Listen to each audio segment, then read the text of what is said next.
Alright, welcome everybody. This is going to be, we're going to do a set review of the Witchwood. New Hearthstone set's coming out on Thursday. Very exciting stuff. Um, Real quick guys, welcome to everybody who's here who's hanging out and joining us for this, for the Witchwood review. So we're going to go through the cards. We're going to give them a rating out of 5 stars. We'll talk a little bit about them and get just a general overview, see if they're going to be constructed playable, and we may dabble and talk about a little bit of arena. And then at the end of it, I'm gonna do a little bit of a showcasing of some of the decks that I had thought of today, a couple of brews that I had ideas about. Not necessarily they're going to be good or anything like that, but they might just there's just some initial thoughts before everything goes on.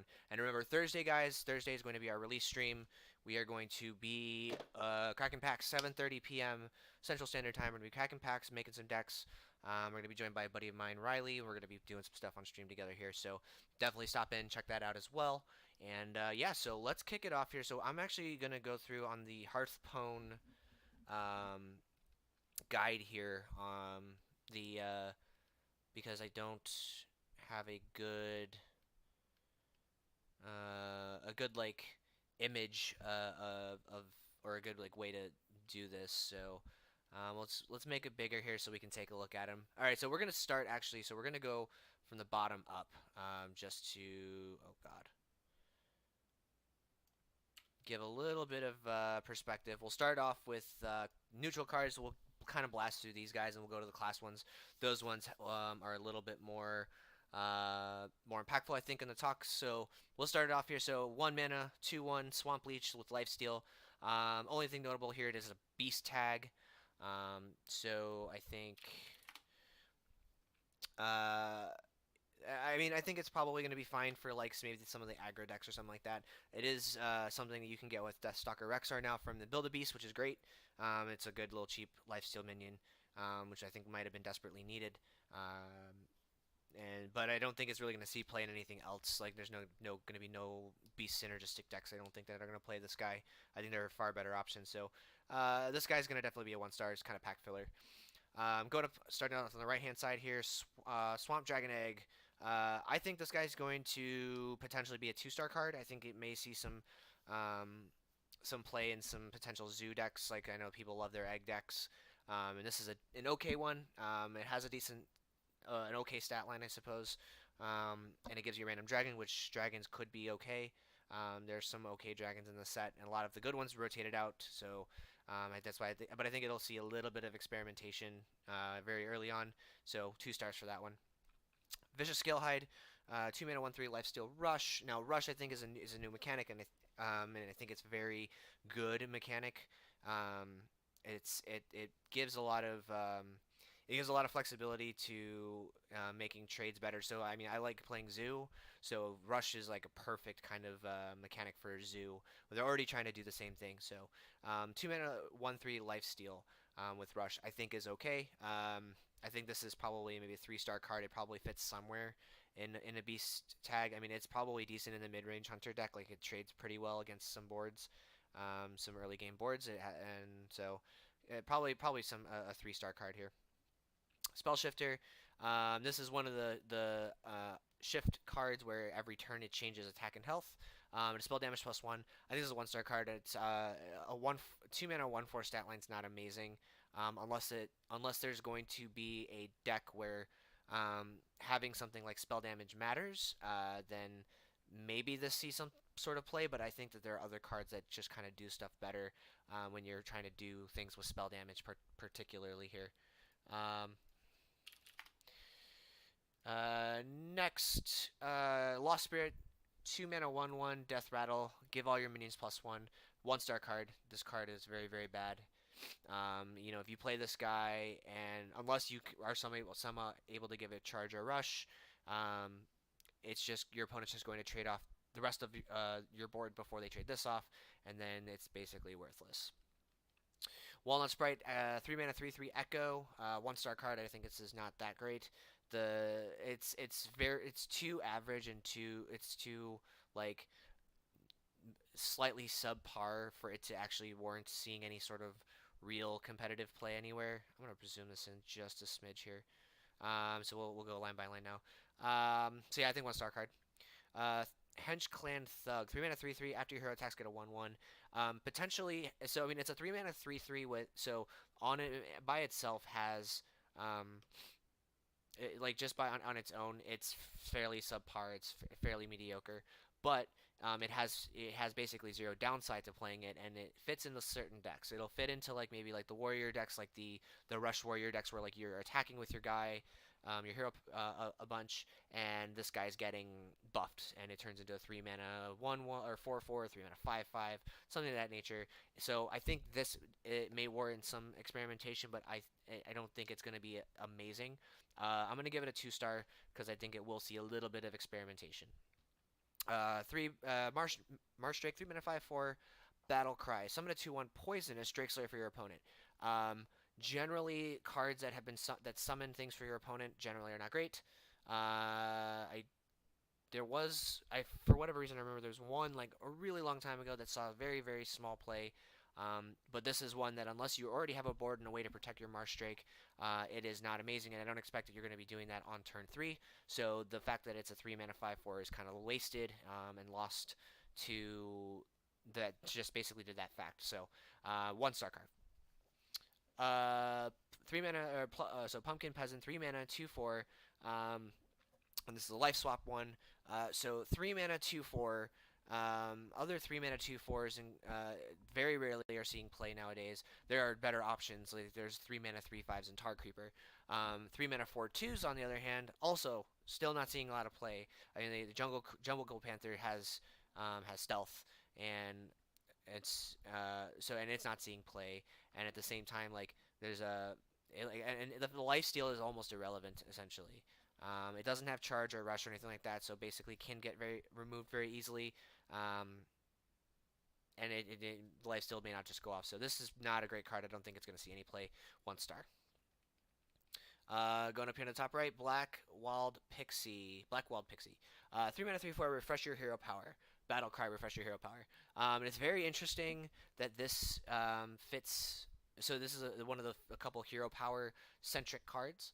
3 mana 3/4 stat line is pretty good. Battle Cry, refresh your hero power, is also pretty good in the right circumstances. The odd hero power, the odd decks generally may want to play this if they're being a hero power centric deck. There's very few of those that I think are actually going to crop up. I think the only one that has a chance of cropping up is something like Hunter, because Hunter becomes a 2 mana deal 3, which is nice, which is great for the mid range Hunter decks that just kind of want to push for that extra little bit of damage, push face a little bit, and so I think this might see some play. I'm gonna give this one a 3 star because I think that as time goes on, we may see some more like this thing may. I'm sorry, we're gonna give this a 2 star because I think this is gonna see some experimentation, and at least for the foreseeable future, I don't foresee another hero power centric deck ever becoming a thing. So again, 2 stars. It will see experimentation probably with Hunter, and then it'll probably be deemed pretty poor, and just the whole idea will be scrapped altogether. 3 mana 3/4 Tangle for Mystic, 2 mana or 3 mana 2/3/4 Battle Cry. Add a random 2 cost minion to each player's hand. On average, probably your 2/2 is probably looking at something like a 2 mana 2/2 or 2 mana 2/3 or 3/2. Giving your opponent cards isn't amazing, and the stat line I don't think is worthy enough of giving your opponent a card.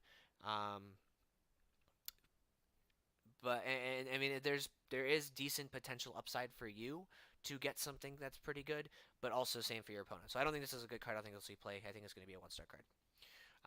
Ravencaller, 3 mana 2/1. Add 2 random 1 cost minions to your hand. So these are 2 random 1 cost minions, and I don't like generally the 1 cost minions in the game are not amazing. There isn't anything that's like ever since we lost the best 1 mana creature in Zombie Chow. It's not amazing. I don't expect, and then also this 3 mana 2/1 stat line. Like this is just a poor stat line just right off the bat. So I expect that this is never going to see play as well. Giving it 1 star. Unpowered Steambot, 4 mana 0/9. Taunt. So the only place that this ever sees play ever is in the Lady in White deck. But even still, I think there are far better options to play in the Lady in White deck, and I don't think this is one of those things. I mean, while 4 mana 9/9 is kind of absurd, it's bad otherwise. So I don't think that this is a good enough card to rely on that. I will give it I'll give it 2 stars because I think it will see experimentation in the Lady in White deck, and then it will be deemed bad, and no one will play it, and it'll just be a dusted common. Swift Messenger, 4 mana, 2/6 Rush. Each turn, swap this attack and health. So I think this card, may see some experimentation in the Rush deck. I think this card's pretty good. Stat line's decent. It's able to trade favorably, and the big thing here is that it has Rush. So you're able to trade into the big minions for 4 mana, or you're able to trade into the small minions and have a big health afterwards. So that's pretty good. So I think this card may see some play, like right off the gate, and it may actually be pretty good. So I'm gonna give this card a 3-star card, 3-star rating. 2 seconds here.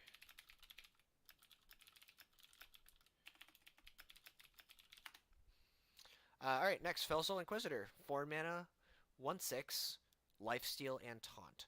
1-star card, I think. The stat line here, I mean, the only place that this sees play is again probably in the Lady in White deck, and even still, the Lady in White, like, there are better things to do with your time in the Lady in White deck than this.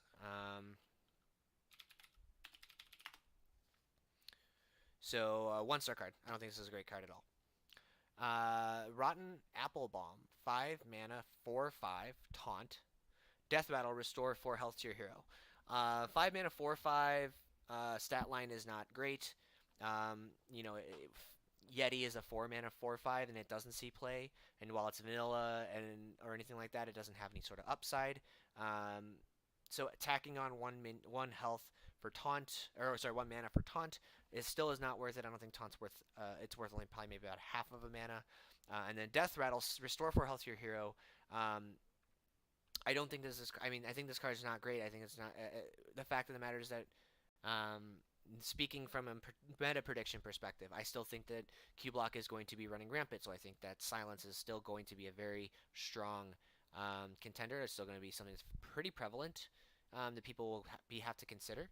Otherwise, you can't never play this thing. Just for that reason, it just gets silenced off and ran through, and then you've wasted your 5 mana. So 1 star. Clockwork Automaton, 5 mana 4/4, deal double the damage and healing of your hero power. So this is one of those things that, again, I think only will see play in one particular deck. I think it's going to be in the Hunter, in the Hero Power Hunter deck. It's going to be an odd Hunter deck where you're playing the odd guy that makes your hero power deal 3 damage, and then you're playing this with your refresh the hero power and the double damage thing. So you're dealing 6. You're dealing 6 damage basically with your hero power with this thing. I think it will see some experimentation, and then it will be deemed not good enough or not fast enough, and will be cast to the side and never seen again, most likely. And also the stat line's not amazing.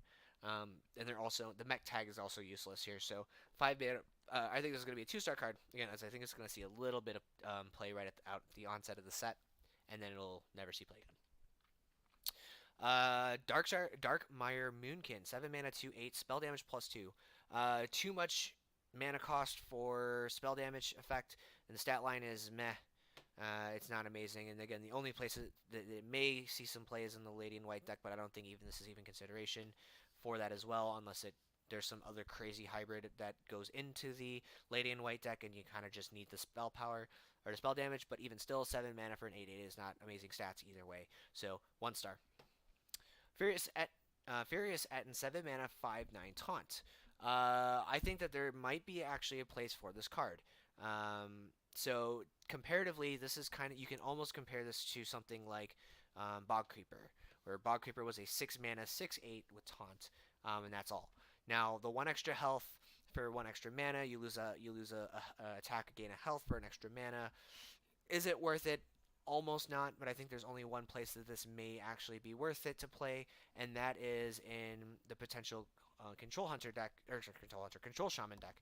You might be able to rebuild Bogchamp, basically the Bogchamp deck, with Furious Seton as one of your other top end taunt guys. Does it get outclassed by the 412 or 9 taunt dragon guy? Probably. If you want to ever get that high up on the curve, but 7 mana, 5/9 might see play. I'm gonna give this a 2-star rating. It might see some play in that deck. It might be messed with, and then depending on how good or bad that shaman deck is, ratings can go up or down after that. Wormguard, 7 mana, 3/11. Battlecry. If you're holding a dragon, gain +1 attack and taunt. So this is interesting. It's a very interesting stat line. 3/11 is a stat line you never see, especially 11 health is pretty big. This might see play in the Lady in White deck if you end up playing some kind of dragons, some sort of like dragon type synergy. If there's another dragon, maybe like a Sarah, get a 12/12 to Sarah for 9, which is kind of insane. So this might see some play, maybe as like the very very top end. But again, I think there are better options for it for the deck than this guy. So I think it's going to be a 1-star card. Probably not going to see play at all. I guess also too we can look at the other side of the coin where it's not in Lady in White, and then if you're holding a dragon, it's a 7 mana 4/11 taunt, and that's all that it does, and that might be okay actually. That might, I mean, I guess is 2 less mana, like the 9 mana 4/12 taunt guy doesn't really ever see play, only in some random things like Recruit Warrior, but this guy. Maybe he sees some play in something like that. And 2 less mana for 1 less health might be good enough, but probably not. Still, I think it's still 1-star. Deranged Doctor, 8 mana, 8/8, Death Rattle, restore 8 health to your hero. It's way too slow. Not enough. And it's a Death Rattle for the effect, so it's not great. You most likely this thing gets either silenced off or just completely disregarded. It's like Psychic Screamed or something. Never goes off, and it's just way too slow. You're probably already dead by the time this thing is actually going off. 1-star. Cauldron Elemental, 8 mana, 7/7 Elemental. Your elementals have +2 attack. Not big of enough of an effect for really bad stats. 1-star. Alright, we're going to move into the rares now for the neutral cards. Phantom Militia, 3 mana, 2/4 taunt with Echo. This might see some play because the ability to spawn out or to spam out like 2/4s in the late game could be huge. And there could be some potential synergies, like in all reality, like you could have Direwolf Alpha and you spam these 2 guys out next to him and you have 2 3 mana 3/4s with taunt. Might not be terrible. I think this might see some experimentation in the Echo decks, if there is an Echo deck that exists out there. Might be, and probably just deemed not worthy, not good enough. There are stronger options out there, I think, for this type of effect. So I'm going to give this 2-star just on the potential chance. It's going to see some experimentation potentially and just probably not be good enough. Night Prowler, 4 mana 3/3 Beast. Beast tag could be relevant here. Battlecry, this is the only minion on the battlefield. Gain +3/+3. So this could see play in some kind of like mid-rangey hunter kind of deck where like you're doing effective trades against the board, and you try to like try to jam this thing on 4 when you have when there's nothing in play. But it's kind of hard to do so, considering that things like when you're playing against, I think Q-Block is going to be one of the big contenders to stick around for sure. So you're going to be having to deal with a sticky situation there, and there's very few times where they're going to be not having a creature in play. So this card is probably never going to see play. I'm going to give it 1-star. I don't think it's good enough. Scale Worm, 4 mana 4/4 Battlecry. If you're holding a dragon, gain +1/+1 attack and rush. 4 mana 5/4 stat line and rush is okay. It's fairly middle of the road, and I think that it's for the mana cost, it might be fine for where you want it to be for a rush minion. Generally, for rush, I think you want to have a higher health count, higher health total than a higher attack. But it could be good for being on the play, or being trading into your opponent's 5 mana thing. But again, you have to be holding a dragon, and depending on how prevalent the dragon decks are going to be, considering a lot of them just rotated out, and so far the dragons that we've seen aren't amazing, I don't think this card's going to see any play. It might be okay in Arena because there might be some good synergies there, but again, I don't think this is going to see play instructed. 1-star. Come up to the top right here. Witchwood Piper, 4 mana, 3/3. Battle Cry. Draw the lowest cost minion from your deck. So this is actually a very strong card, I think. Tutor. So this is basically a tutor effect, depending on how you build your deck. I had started to build some decks, and I had put together a deck that had it was a Kelseth deck, and Kelseth was the lowest cost card in the deck. So essentially, there was basically 3 copies of Kelseth in the deck, because when you play this guy, it would always draw Kelseth, and you get to play your Kelseth and then buff all your guys. Tutor effects are incredibly powerful. So depending on, again, so I think that this card might actually see some competitive play. I'm going to rate this card 4 stars. You kind of really need to build your deck in a restrictive kind of way for it to make sense. I just don't. I think that it's very, very powerful, and if you have the ability to target a specific minion, regardless of where it is on the chain, you'll be able to draw the lowest cost thing. So I think this could be very powerful. So I'm gonna give it a 4-star because I think it has great potential to do some really great work in certain decks. Life Drinker, 4 mana, 3/3. Battle Cry, deal 3 damage to the enemy hero, restore 3 health to your hero. So this is a great life swing type of tool. I think it could be very good in like more aggressive decks where you're just kind of trying to push extra damage through, and you're trying to get that last little bit of damage when your opponent throws up a taunt and you can't get through it. And there's also some other combo potential with this thing and the new Shaman Legendary that does a bunch of repeats all the battle cries and stuff. So it could be very good. I think it will see some experimentation. It may be decent enough to run into the aggro decks. It's pretty efficient. The 6-point life swing is pretty sizable, and it's an okay body, and it's a beast too. So beast synergies could be real. It could run straight into the aggro hunter type deck. So I'm gonna give this a 3-star. I think there's some serious consideration here for Life Drinker. Mad Hatter, 4 mana, 3/2. Battle Cry, toss 3 hats to other minions. Each hat gets +1/+1. This can hit all minions, so it can hit your opponent's minions, it can hit your minions. The only place where I see this being any good is in some kind of like zoo deck where you're trading effectively against your opponent's board. You trade into their board to clear out their board, and then you play this thing and gain the effect of all the hats, and then you're feeling pretty good. It is 4 mana though, so that's kind of I guess Defender of Argus was 4 mana. It saw play pretty much in all the zoo decks back in the day, and then it got phased out. For quite a while it's been phased out. Is this good enough? I don't think so personally. I'm gonna give it 2 stars. It might see some experimentation in some like aggro-y or like board control-esque type zoo decks where your creature focused, and you can effectively trade the board in your favor and then buff your guys afterwards. Witchwood Grizzly, 5 mana, 3/12. Beast with Taunt. Battle Cry, lose 1 health for each card in your opponent's hand. So this card is interesting. Depending on the number of, or depending on where you, depending on when you play this guy. So if you play this guy on 5, on average, your opponent probably is going to have somewhere in the neighborhood of like 6 or 7 cards in hand at that point in time, depending. And so this thing ends up being somewhere in the neighborhood of like a 5 mana 3/5, 5 mana 3/6, and it has taunt. It has beast synergies, which is interesting. So in that regard, I think it's okay. It is a good target for Master Oakheart. You just get a 3 mana 12 or 5 mana 3/12 with taunt.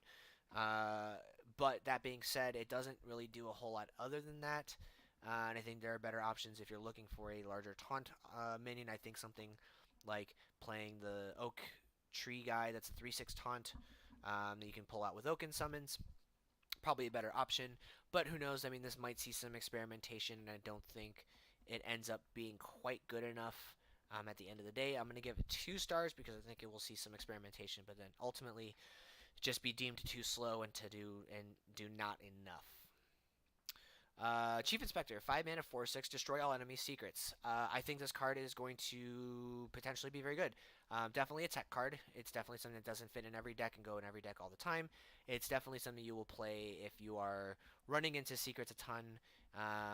And I think it could be very good. Considering that I think there's going to be a lot of hype for Secret Paladin and potentially Secret Hunter, Secret Mage. I mean, there could be a lot of hype coming around. So this could be good, and I think that it will see play in some metas where secrets are prevalent. It could be this one. I don't know for sure. But I expect that it will see some experimentation right now, right on set release, and then eventually we'll find a home in some decks as tech choices. I will give it a 3-star rating. Gilnean Royal Guard, 8 mana, 3/8, Divine Shield Rush. Each turn swap this attack and health. 8 mana is a lot for a 3/8 Divine Shield Rush, though it trades fairly well. I mean, I don't think you're going to ever want to play this on the 3/8 side most of the time, just because 8 mana 3/8 is not amazing. But an 8 mana 8/3 with Rush is able to trade into a board pretty effectively and stick around. But that being said, it also just dies pretty easily. I don't think this card. I think this card's just way too out there, and it doesn't have. It's too crazy of a stat line to really be effective, I think. But I think it might see some experimentation somewhere, but probably not be great. But I'm gonna give it a 1-star, even though I think that it might see experimentation. I don't think it's a great card. All right, going to the epics. Baleful Banker, 2 mana, 2/2. Choose a friendly minion, shuffle a copy of it into your deck. I don't think this card's great. I really don't. It's just a 2 mana, 2/2 most of the time, and it has some combo potential, but it's not with some cards, but it's not great. The only thing you're ever gonna want to use this for is maybe like getting a really sweet legendary or something out of the deck or back into the deck, so you have another copy of it. But it's not amazing. I don't think it's going to be great. I think it's going to be a 1, or maybe it'll be a 2-star card. It might see some experimentation, but 2 stars. Voodoo Doll, 3 mana, 1/1. Battle Cry, choose a minion. Death Rattle, destroy the chosen minion. I think this card is amazing. This card has a lot of combo potential to be some great removal. And it goes into a bunch of decks. I mean, it fits straight into the Q block and Control Warlock. It goes into Mage because you can easily just immediately kill it and destroy something right away. And I think it has a lot of potential.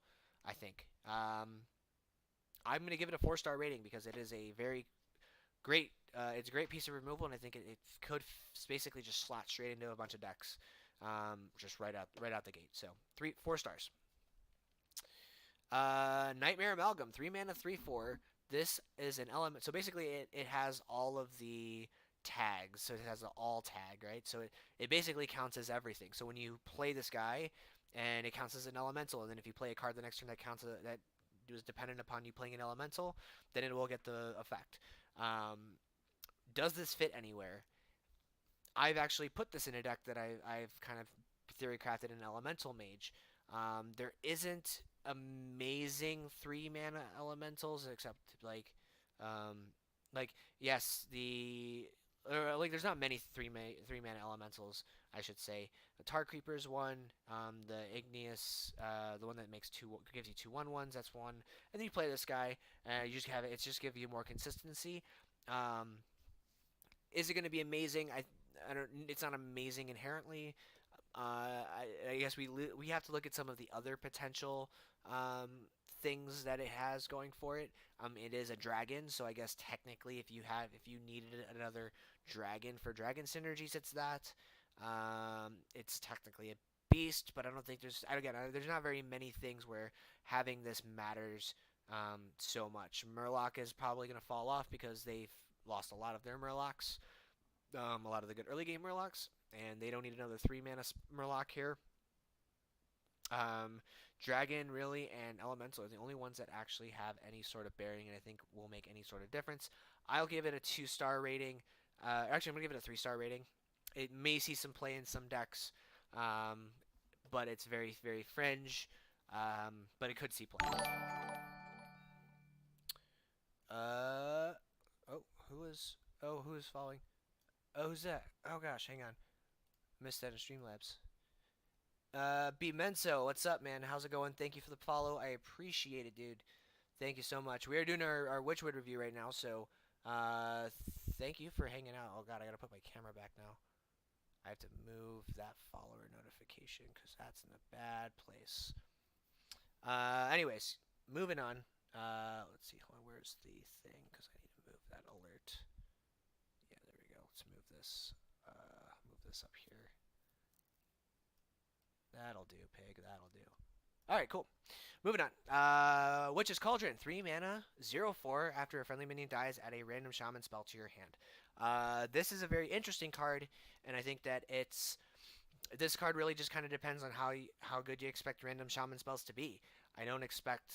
I mean, random shaman spells. There's some that are great. There's some that are trash. I guess it's really just again depends on how much you like random shaman spells.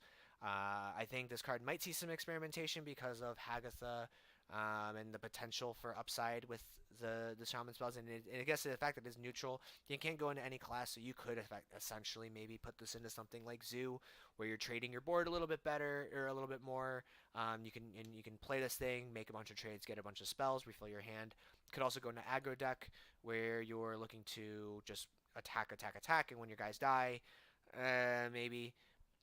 I don't think it really will fit too heavily into an aggro deck, but maybe you play it where you're basically put into a situation where you have to trade your guys away or something. I don't know. Could be okay. I'm gonna give it 2-star rating because I think that it maybe sees some experimentation in some decks and then maybe falls. It probably just falls off. Probably not good enough. Sandbinder, 4 mana, 2/4, Battlecry. Draw an elemental from your deck.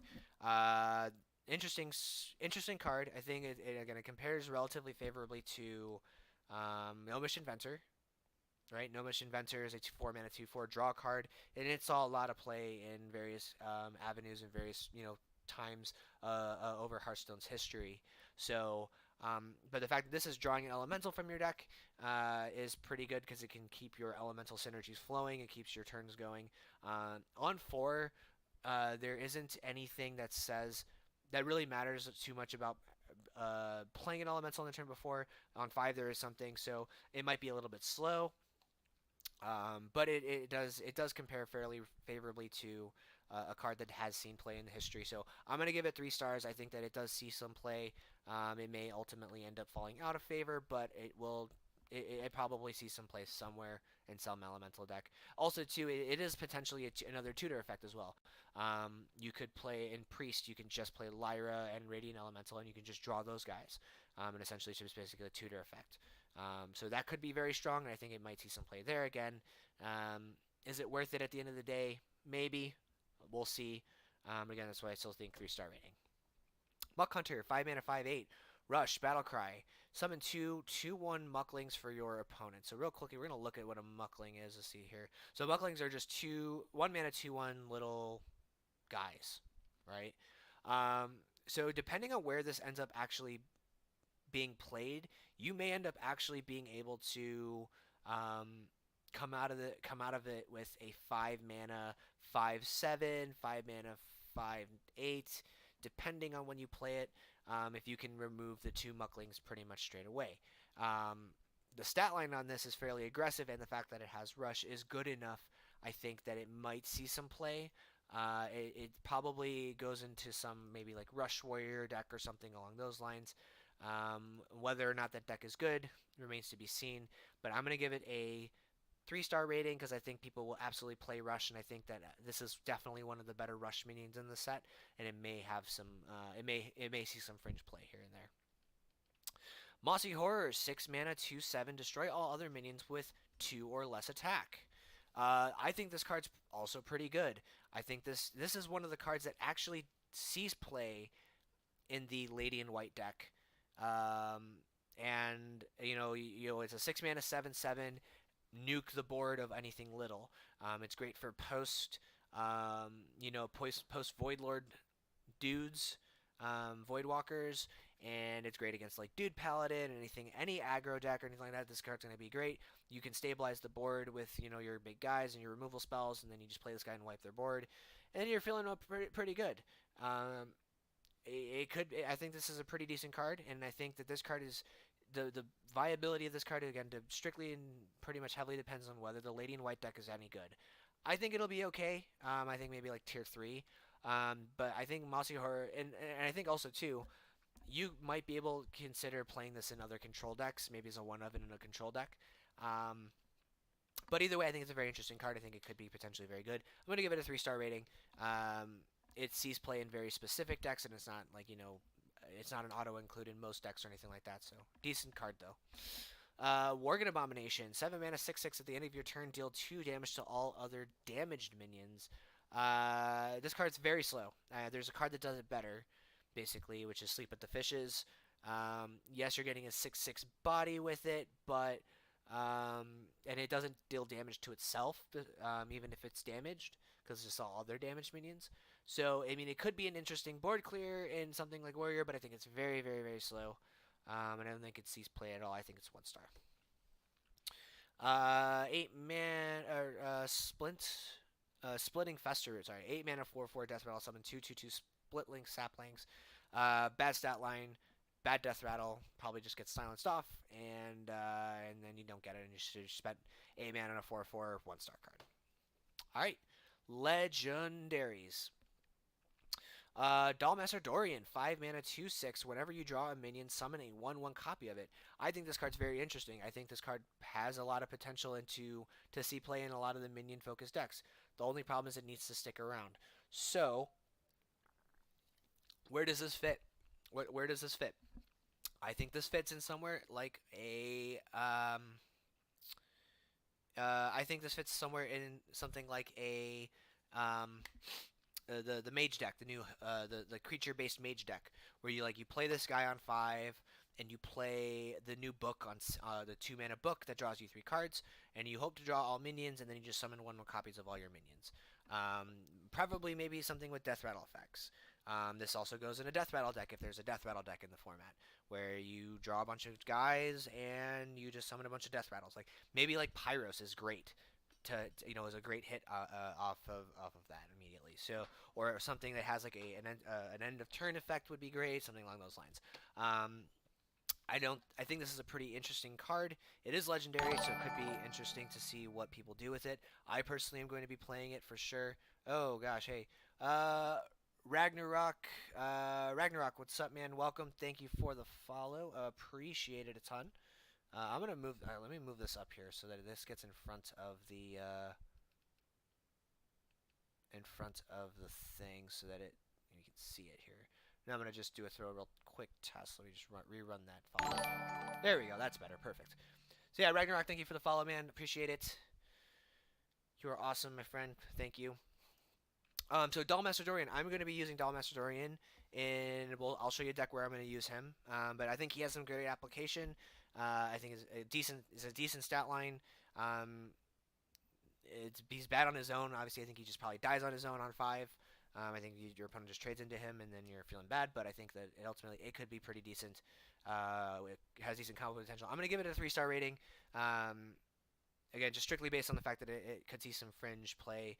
But who knows? I mean, this rating could go up, could go down. Who knows? But I think that I think that's probably where it is right now. Gen Greymane, 6 mana, 6/5. Start of your game if your deck has only even cost cards. Your hero power costs 1. So Gen Greymane, I think this is going to be one of those cards that's going to see a lot of experimentation. People are going to be thinking about how are we going to make even cost decks, and what classes are going to be really good for even cost decks. I think Warrior, is one. I don't know. I didn't really look a lot at the even stuff. I looked at odd a little bit, but I haven't really looked too much into these. I think that these, honestly, the even and odd gimmicks could be very powerful, but I think that there are other things that I want to look at first before I start to look into these. Immediately right off the bat, though, I was thinking about doing something like a Kelseth deck. But it's very, very difficult because a lot of your guys end up being there's that strand of hair that's hanging out.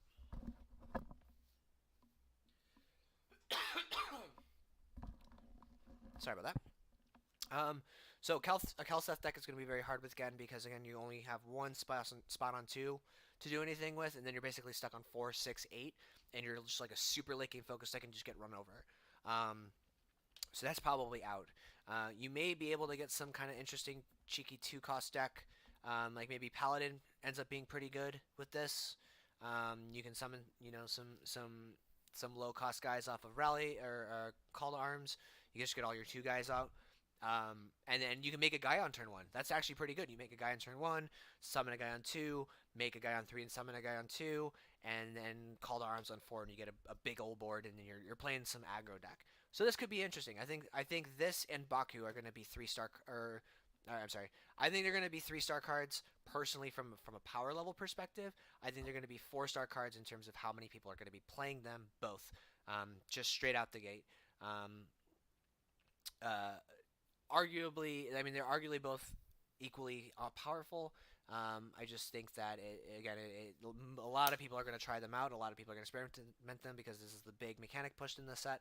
And but in terms of actually how good they are, it's up in the air. I think 3 stars is a pretty safe spot for them. Countess Ashmore, 7 mana, 6/6, Battlecry. Draw a rush, lifesteal, and death rattle minion from your deck. Or card from your deck. That's very specific. I think this card's amazing, actually. This card is a better curator because it doesn't. It can draw cards specifically. It doesn't have to draw minions. So, for example, in Warlock, it just draws. It draws like the Spellstone. It has lifesteal, so it draws that. You could draw a Death Rattle minion like a Lackey. You could draw a Death or Doom Lord or Void Lord. You could draw a Cube even. And then Rush, there's a new Rush minion that's very good. So I think this card actually has a lot of very good application, a lot of potential to be used. I think I'm going to give this card a 4-star rating. I think it could be very, very good. And like Curator saw play in the control decks, right? It saw play into drawing dragons in the late game, and it drew some beasts like Kodo as well in the late game. So having this card being able to draw some things for you. Basically it's a 7 mana 6/6 draw 3, which is pretty good, pretty insane actually. So again, 4-star rating. Azalina Soul Thief, 7 mana 3/3. Replace your hand with a copy of your opponent's. I don't think this card's amazing. I don't think there's any place where I want to see where I could imagine playing this card. You would basically need to have like a really trash hand or literally no hand at all, and then top deck this and play it. And it may not even be that good because you could be playing against an opponent that has no hand as well. And then you're just kind of like, oh, it's a 7 mana 3/3. So I don't think this card's amazing. I don't think there's anywhere that it sees play at all. 1 star. And then again, we went over Baku. I think arguably though, I think Baku is, as a notice, is maybe slightly stronger depending on what class it is. Could be just slightly stronger, but I don't know. Again, 3 to 4 star, somewhere in there. Because it will see a lot of play. People will be playing it a ton. But in terms of how good it is, it's up in the air. Alright, we're going to go to Warrior now. Looking at Warrior cards. Woodcutter Axe, 2 mana 2/2. Weapon. Death Rattle, give +2/+1 to a random friendly rush minion. So what's nice about this is that it is a Death Rattle and you can actually pick when you get that effect. Provided that you're attacking. It is an even cost card, so it could go well in even cost warrior. It could just be in a rush warrior deck. But I think that it is potential to see some play. I mean it's a 2 mana 2/2. And then actually I should say it's a 2 mana 4/3, but some of it has rush, I guess, if you will, if you want to think of it that way. Or 2 mana. So I think it's a good card. I think it will see play.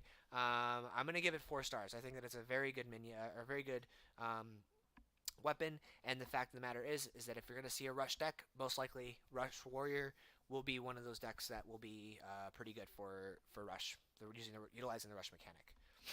Warpath, 2 mana, Echo, deal 1 damage to all minions. So basically, it is a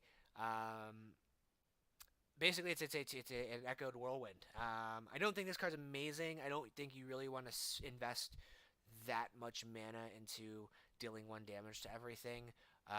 Maybe the only place I can see this doing something is in like a control warrior deck, where you're like on super late in the game, and you have like your Acolyte of Pain, and you have your Armor Smith and stuff, and you have a bunch of minions in play, and you just warpath, gain a ton of armor, draw 3 cards, and then you maybe do a bunch of damage to their board, and then you sleep with the fishes and kill their board.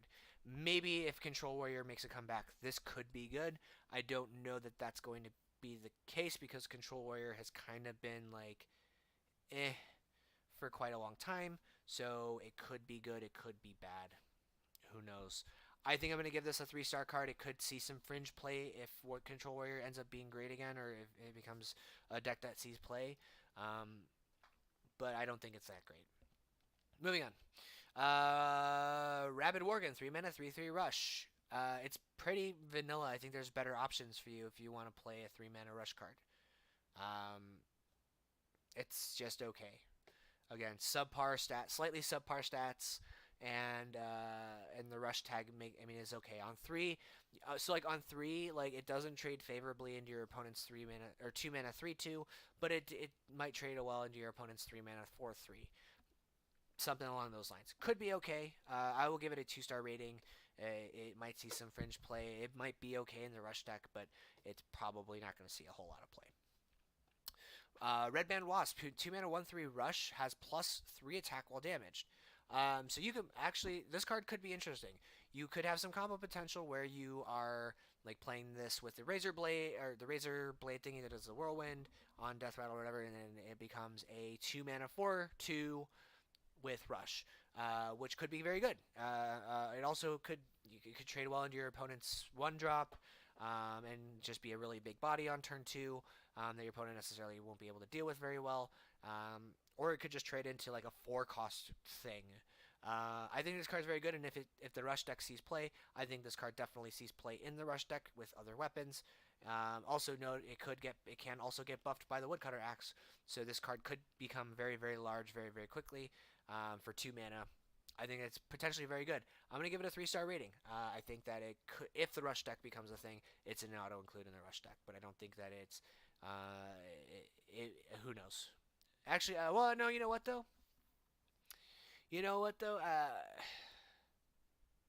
I think I'm going to upgrade it. I'm going to give this card a 4-star rating. I think it's actually very, very good.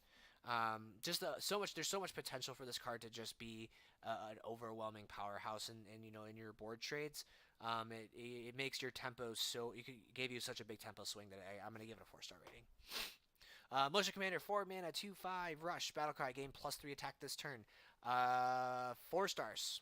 Straight out the bat. I think that 4 mana 5/5 with rush is great. It'll trade in your opponent's 5-drop, sometimes in your opponent's 6-drop. And even if it trades against a lesser minion, you ultimately have 5 health is pretty good for 4 mana. So I'll give this 4 stars. I'm sorry, 4 stars. I think it's a great card. Fester Root Hulk, 5 mana 2/7. After a friendly minion attacks, gain +1 attack. It's way too slow. 7 health isn't for 5 mana. Doesn't feel amazing. I don't think I think this kind of card is just like pack filler. Doesn't really fit a lot of the theme. It ultimately can grow. Like you expect on turn 5, you're probably sitting at something like 2 other minions, probably something you played on like turn 3 and 4, and then you have this guy on 5, and you new attack, and it becomes a 5 mana 4/7, and then maybe because you're playing rush guys, you trade into your opponent's board, and then your guys aren't like your guy survives and he's big, and you play some other guys with rush and you attack. But again, I think it might be just too slow for what the rush deck's trying to do, and I think there are better options on 5. Might see some fringe experimentation, so I will give it 2 stars just for that reason. Town Crier, 1 mana 1/2 battle cry. Draw a rush minion from your deck. Now this is an interesting card, since it draws you a rush minion, it could draw you your Red Band Wasp.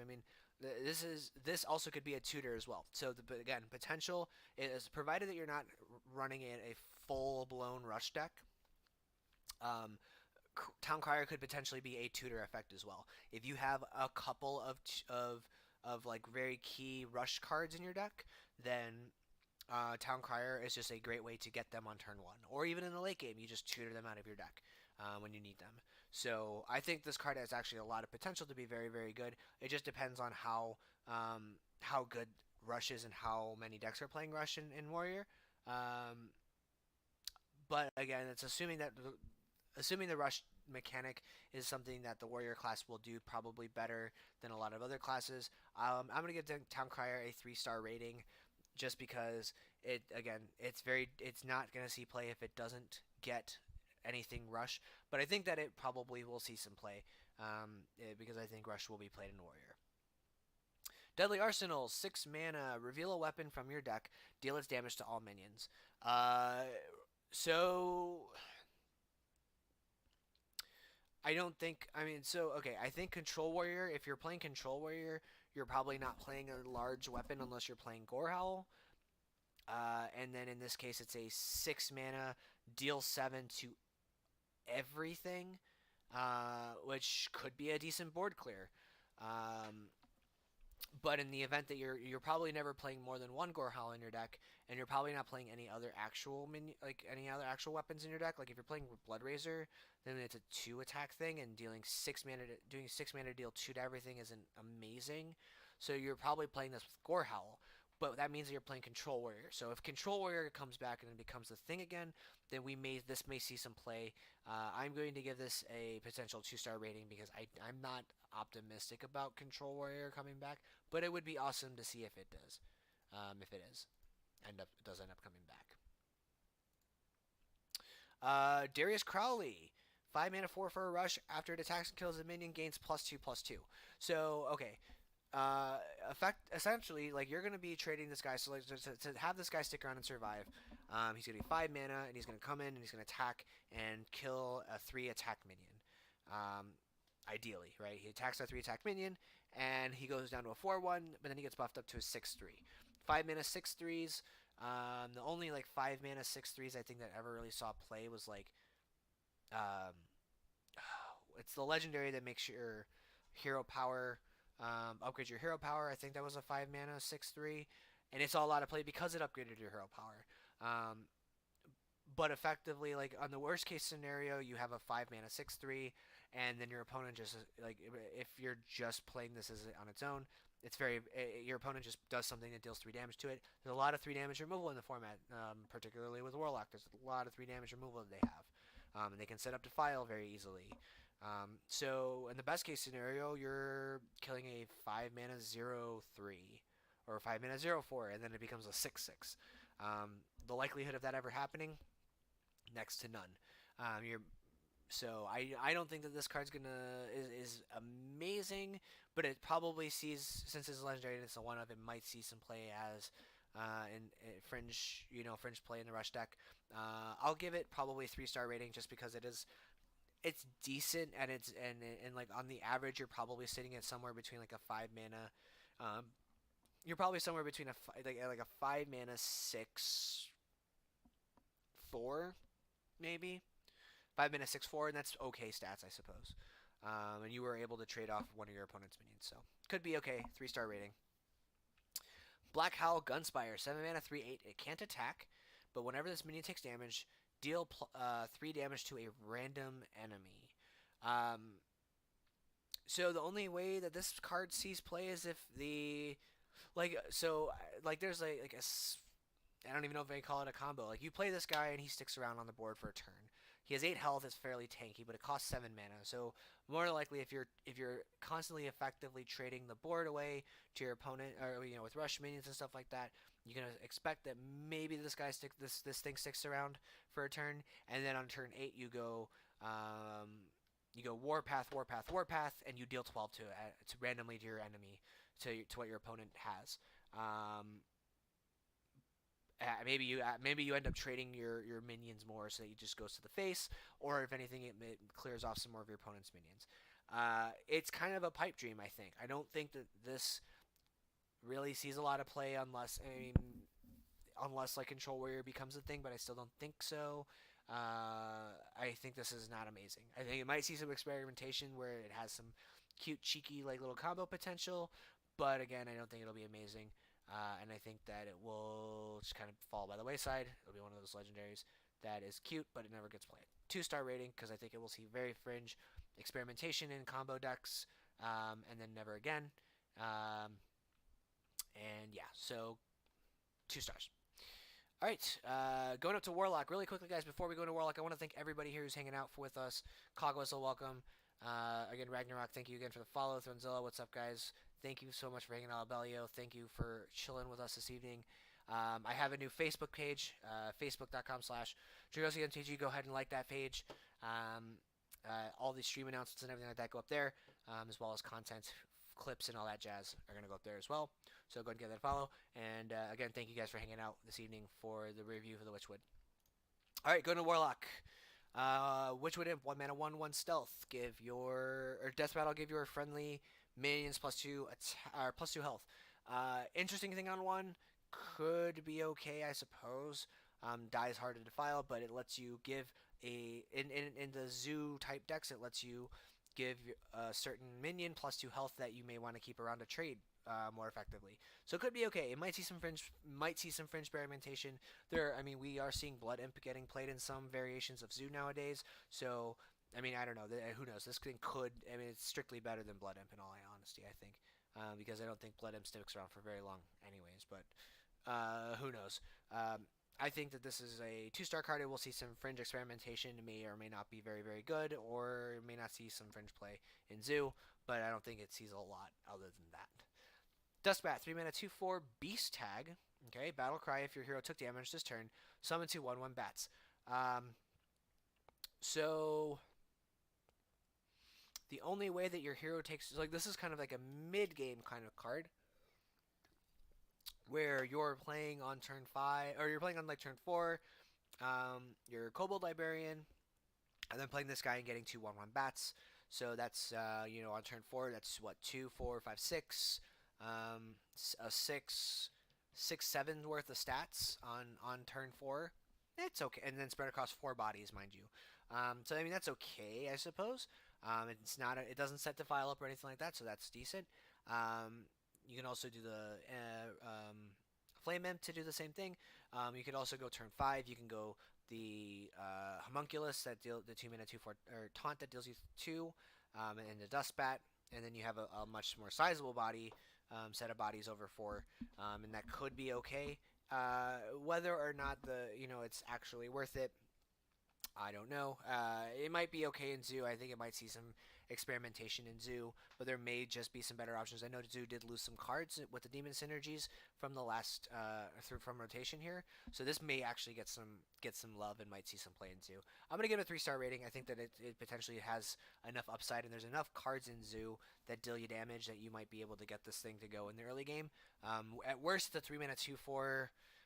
I mean, and also you can just tap, right? You could just tap and then play this guy and you'll get your bats. So like, I guess it's okay. So yeah, I think it might see some experimentation in Zoo. It might see some play. So 3 stars for sure. Phoenix Circle, 4 mana, summon 4 1/1 imps.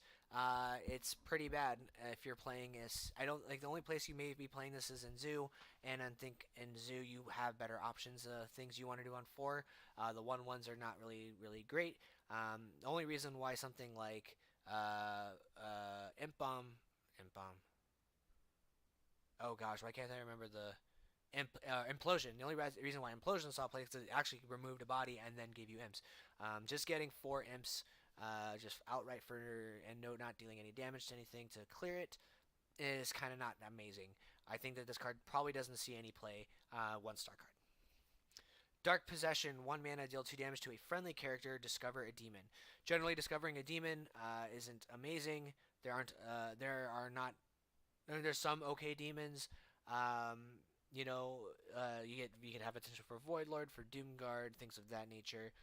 But dealing 2 damage to a friendly character for 1 mana to discover a demon is not amazing prospects, considering that the range of demons you can get is pretty wide.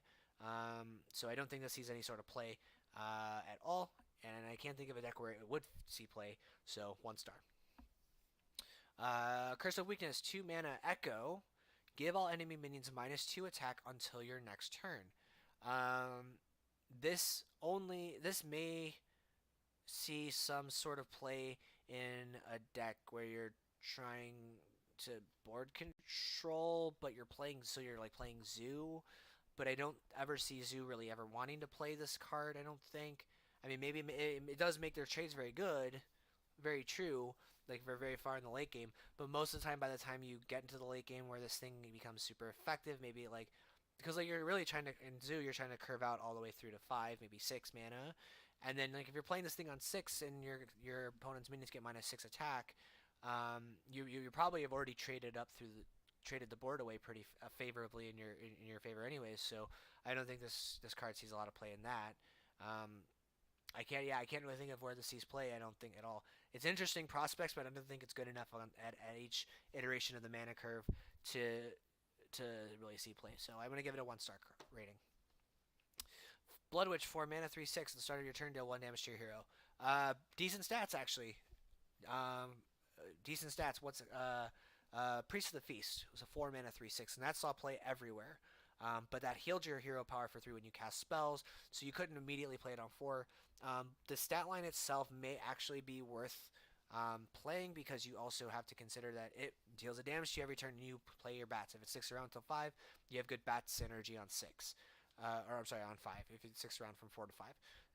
There's also other cards, I believe, here that have something to do with you dealing damage to yourself or taking damage, so this is just another semi-reliable way of doing it, but again, that's really hinging upon whether 6 health sticks around, and a lot of the time with Priest of the Feast, a lot of the time it did stick around. It was actually, it was a pretty sticky minion, so I think this could see some sort of play, but I think it's very fringe.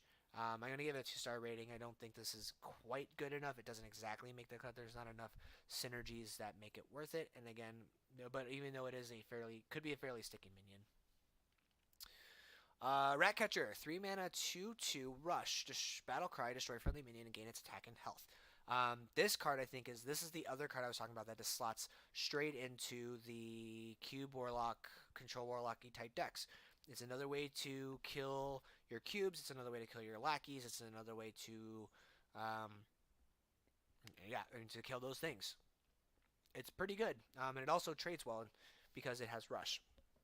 It also kills your Void Lords. Kills your Void Lords to spawn stuff after you've traded your Void Lords, and then it just becomes as a really big minion with rush. I think this card pretty much becomes an auto include into the deck. I think it's for a lot of the decks there. I'm gonna give it 4 stars. I think it's very good. Death Web Spider. 5 mana, 4/6 battle cry. If your hero took damage this turn, gain lifesteal. So in the late game, I think its potential, it's pretty decent. It's the stat line's meh. It's not amazing, but I don't think that it really sees a lot of play. I think that it's one of those things that it's too small of a stats, but not enough of an effect for the mana cost. And I think there's other things you want to really be doing on 5. I mean, it could potentially see some play in Zoo because you are tapping a lot in Zoo, and then you just play this guy, and you end up, if you play Blood Witch, then you probably play Death Web Spider, and it probably ends up being pretty good. I think this card might see some play, so I will give it a 3-star rating. Glinda, Crowskin, 6 mana, 3/7. Minions in your hand have Echo. This is a very fringe card. I don't think that this is going to be a card that is going to be played in every Warlock deck or very many Warlock decks for that matter. A friend of mine had brewed a sweet deck that had this in it, and the synergy was amazing for that deck. But again, it's very specific, and it depends on if that deck is very, very good, then this card will be very, very good. I think that it's probably going to see some experimentation, but ultimately it may just end up falling off. So I'm going to give it a 2-star rating because it could see some experimentation. And finally for Warlock, Lord Godfrey, 7 mana, 4 field for deal 2 damage to all other minions. If any die, repeat the battle cry. So basically it's a mega defile. Now this fits perfectly into, again, Control Warlock and Cube Warlock. They're losing N'Zoth, which is a decent loss for them. But I think this card is an automatic slot in, and this card is actually just insane. You can set up defiles fairly easily at the 1 slot, and a lot of the time with defile, you slotted an extra card in to make defile better. You slotted in like the Zealot, the 1/1 Divine Shield spell damage one. But this just does it for you on a large body that you kind of were looking to replace anyways. I think this card is absolutely amazing, and I think this card will absolutely see play in Control Warlock and in Cube Warlock. I'm going to give it 5 stars. I think this card completely just seals the deal on that deck being absolutely absurd, even more so than it already is. And this card's just such great removal. 5 stars. All right, Shaman, the very anticipated Shaman class. A lot of cool cards coming in for Shaman, and there's some hype around this class just strictly because of the reveal of Hagatha. So we'll get to that. But Zap, 0 mana, 2/4, 0 mana, 2, deal 2 damage to a minion, overload 1. So it is a slightly better, more versatile um, backstab. I think this is a great card. I think this is going to see play in pretty much any Warlock or any Shaman deck that is looking to be a board control type deck because you can't hit anything with it. And Overload one's not a huge deal. You never play this on one, probably, and it doesn't really matter if you play it on one. You just play another one drop afterwards. I think this is a fine card. I think this is actually a very good card. I'm going to give it a 4-star rating because I think in any Shaman deck it will see play. Witch's Apprentice, 1 mana, 0/1, taunt, battle cry, add a random shaman spell to your hand. So this is basically a comparable to the spell book or babbling book for mage. That saw play in in some decks, yes. And the reason why it saw play in some decks was because, for one, the 1/1 body was semi-relevant in the early game. And at the same time, too, in Exodia Mage, it was a spell that existed from outside of your deck. So it was to meet the quest requirement. Shaman doesn't have anything like that right now at all. So it really comes down to is how much is the taunt body worth to you? Is 0 attack good enough? And is the random shaman spell good enough? I personally am not a fan of Shaman in terms of the spells that they have. They did get some decent spells in this set, so it did kind of buff it just slightly. But I also don't think the 0/1 body is quite amazing for 1 mana. It might see some experimentation early on, and it probably will end up falling out of favor. But again, I could be wrong because again, Babbling Book did see play, and so some people may value the taunt a little bit more over the 1/1 body. So I'm gonna give it 2 stars for now because I'm personally not a fan of it, and I don't think the Shaman spells generally are going to be quite as good as like mage spells per se. So 2 stars for now, but it could go to a 3-star depending on how. I guess depending on if the one it starts to see play if there's some kind of like tempo e type shaman deck that wants it. Ghost Light Angler, 2 mana, 2/2 with Echo, Murloc tag. It's pretty bad. I mean, 2 mana 2/2 doesn't. I mean, there are 1 mana 2/1s that this thing doesn't trade favorably against. So I mean, I think this is pretty bad. I don't think we see Murloc Shaman be a thing at all. Probably not. Nah, 1 star. Really bad. Blazing Invocation, 1 mana, discover a Battlecry minion. This is a very wider range of things that it can hit, and a very wider range of things that can be good or bad. It's a thing to do on one, I suppose, but it's not amazing, and I think that the Shaman deck that probably comes out of this expansion is not something that's looking for a card like this. I think this is more like along the lines of a Tempo Shaman deck, which I don't think will exist. I'm going to give this card 2 stars because it may see some experimentation in some capacity, and again, it has a very high ceiling, but it also has a pretty bad floor. So 2 stars. Earthen Might, 2 mana, give a minion +2/+2, and if it's an elemental, add a random elemental to your hand. Giving an elemental, or so giving getting a minion +2/+2 for 2 is okay. It's pretty good. And the potential upside of getting a random elemental, generally random elementals are you probably are looking at like a 50-50 here for like good versus bad elementals. Again, I don't think this is a card that sees. This is a card that we'll see play if like a random or like a tempo-y, like mid-rangey type shaman deck is still prevalent in the format, which it could be. I don't think so, but I could be wrong. But I think this card will see experimentation in play, so I will give it 2 stars. Mindspark Eel, or Mercspark Eel, 2 mana, 2/3. Beast Tag, for what it's worth. If your deck has only even cost cards, deal 2 damage to something. Things that are even, so I think 0 is even. That's great. Earthen Might, Mindspark Eel, these are pretty good even cards from the current perspective of what other even cards exist. I mean, this could be something that might see play. I mean, it's a decent removal spell on a decent body, so this could see some play in that like tempo-y type, mid-rangey type shaman deck. I will give this card a 3-star rating because I think the body and the damn effect is very good. But at the same time, and again, I think it might see some fringe play. Totem Crusher, 4 mana, 2/3, so bad stat line. Taunt, Battlecry, destroy your totems, gain +2/+2 for each totem destroyed. Totem Shaman has been very bad and it hasn't been very good for a long time. I don't think that this deck exists anymore, and I don't think that by the time you're going to be wanting to play Totem Crusher, you're going to have very many totems, if any at all. You're probably going to want to be playing other things like this, like maybe like if you put it in like the odd cost deck where your hero power costs 1, like you totem on 1, you Mind Spark Eel on 2, you totem on 3, and maybe you play this thing on 4, and you take 2 totems, and then it's a 4 mana a 4 mana 6/7. Maybe, but most of the time, your opponent's going to trade into your totems, kill them off, and then you are left with nothing, and it's a 4 mana 2/3. It's bad. I think it might see experimentation in the odd cost Shaman deck, so maybe I'll give it 2 stars here. Bog Shaper, 7 mana, 4/8. Whenever you cast a spell, draw a minion from your deck. Now, I think this card is one of the cards that is one of the cards that's going to bring back and define the Bogchamp deck 2.0, and we'll see a list I have for that here after the review.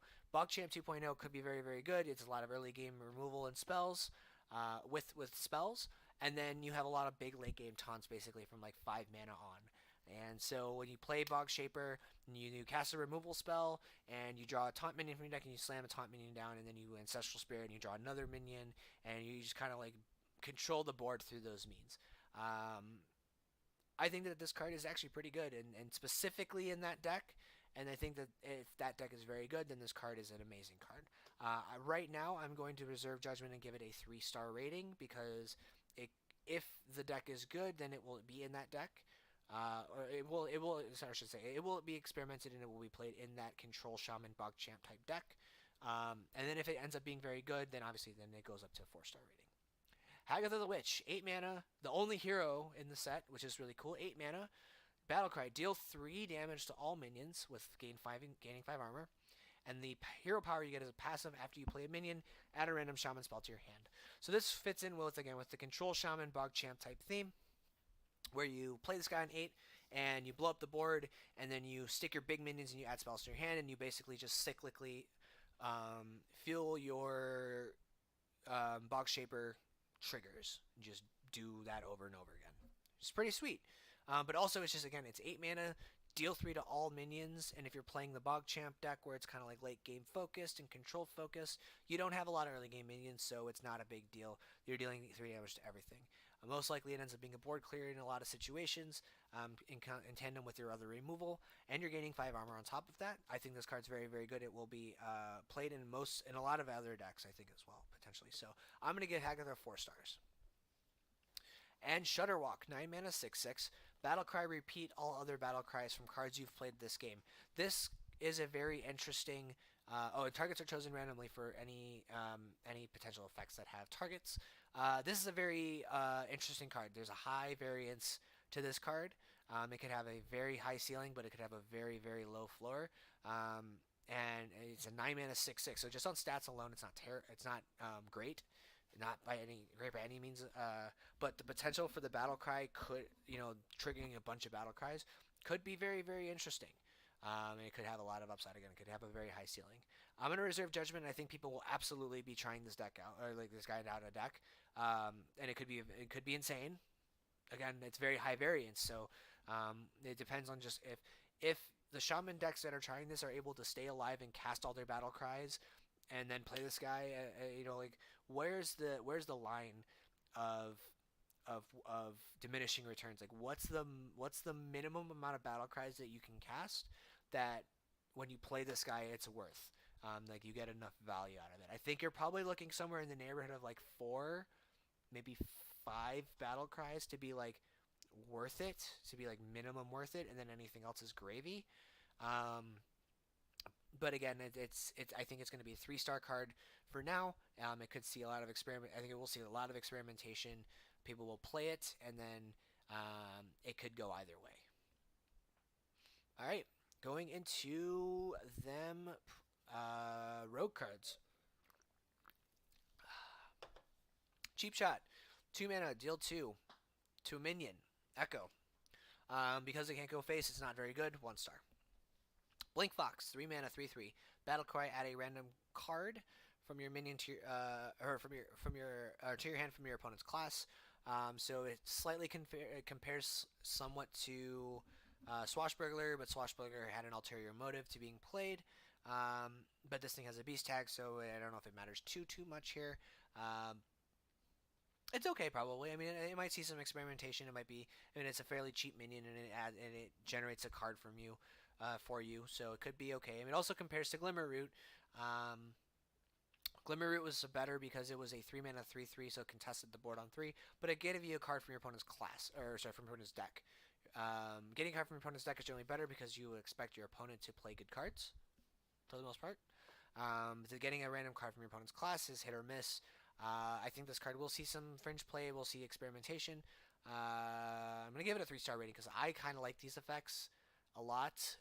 I like random things, so I think getting the potential upside, again, this is a high variance card. The potential upside is huge, but the potential downside is also huge. So 3 stars, I think it will see some play.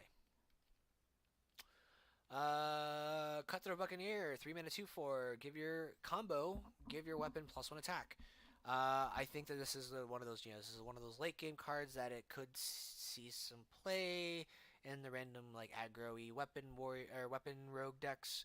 But I think that it's probably not good enough of a stat line to really warrant seeing a lot of play. The 5 mana 5/4, the Naga Corsair, was really good because of it's a 5 mana 5/4 stat line, and it was Battle Cry. It didn't require you to play any other cards beforehand. So most likely with this card, you're probably playing something else on 2, or you're probably playing like your Kingsbane on 4 with this maybe, and you could give it 2 attack. But you were only still left with a 2/4 body. Meh. Okay. I think it might see some play in the Kingsbane deck. I think it was experimentation, and probably ultimately maybe sticks around. Probably. I'll give it 3 stars for now because I think again the Kingsbane deck is pretty popular. I think it goes into the Kingsbane deck to some extent.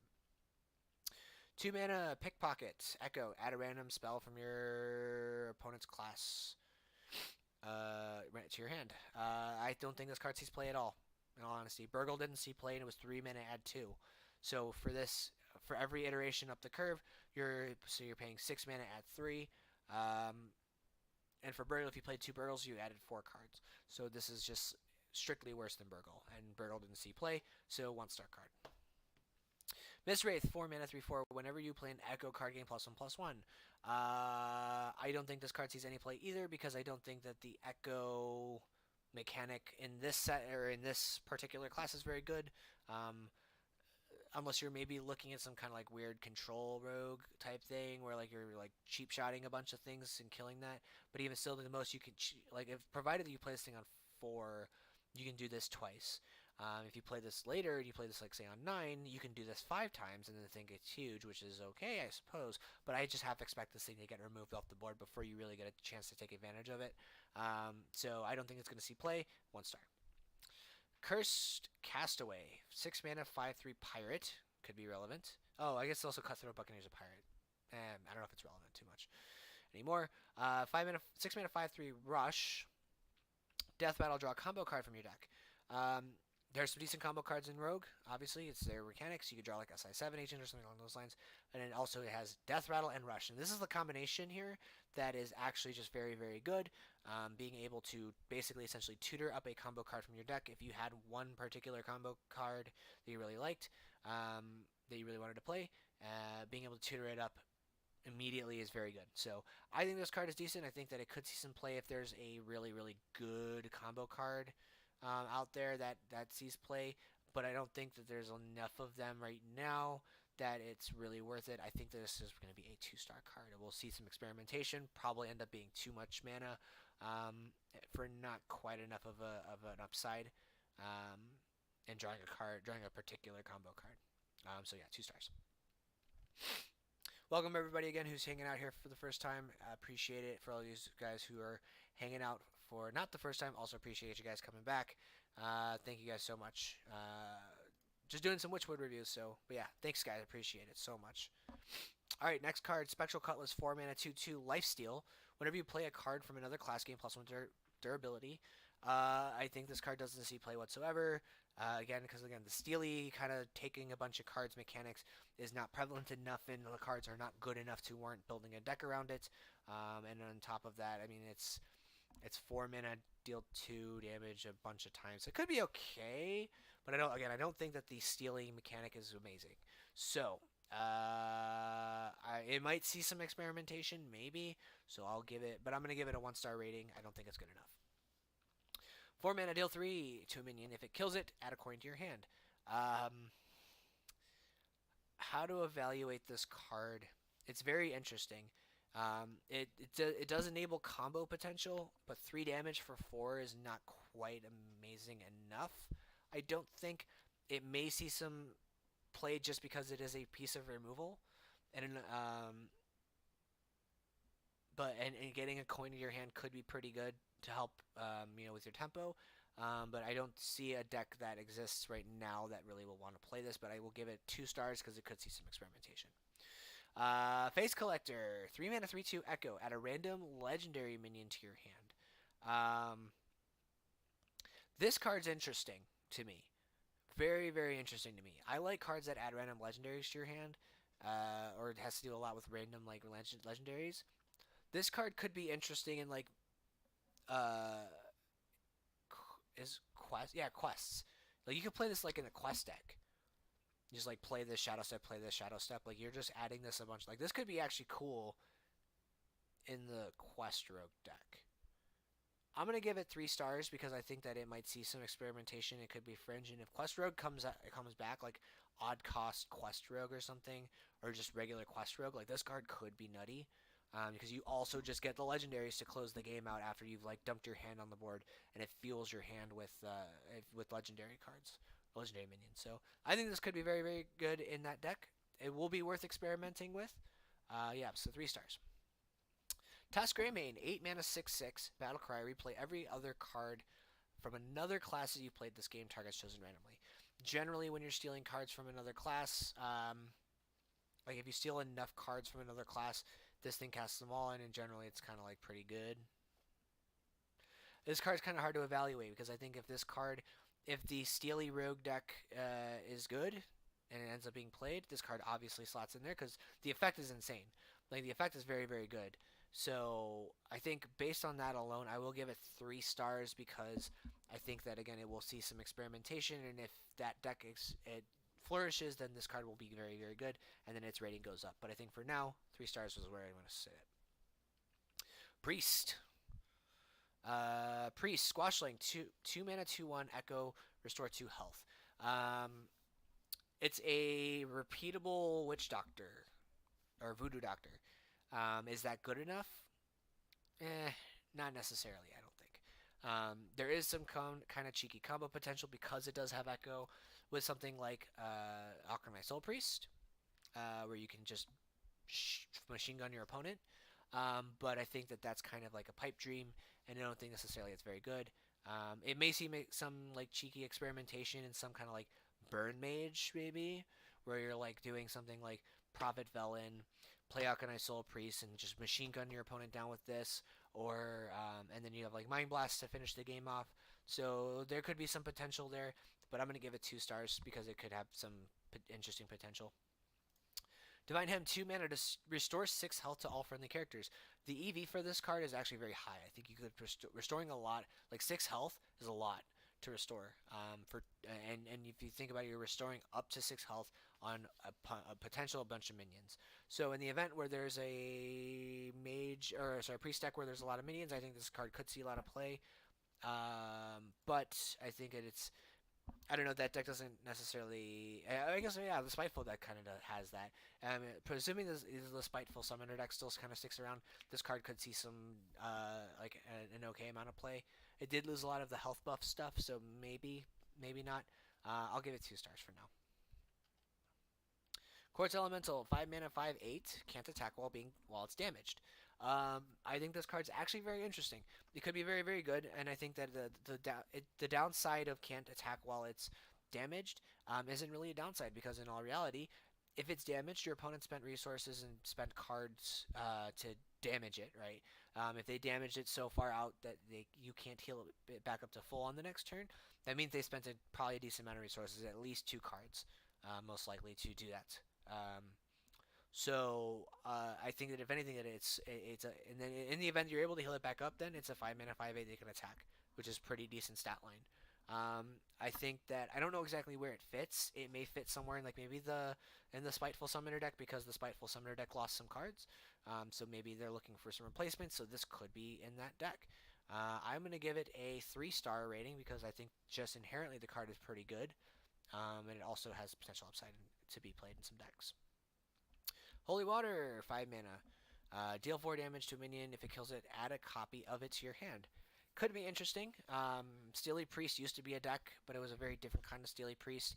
And this is an interesting targeted removal where you could get 4 damage is pretty good. And the potential effect of adding the spell or adding the minion to your hand probably is worth maybe a mana or 2.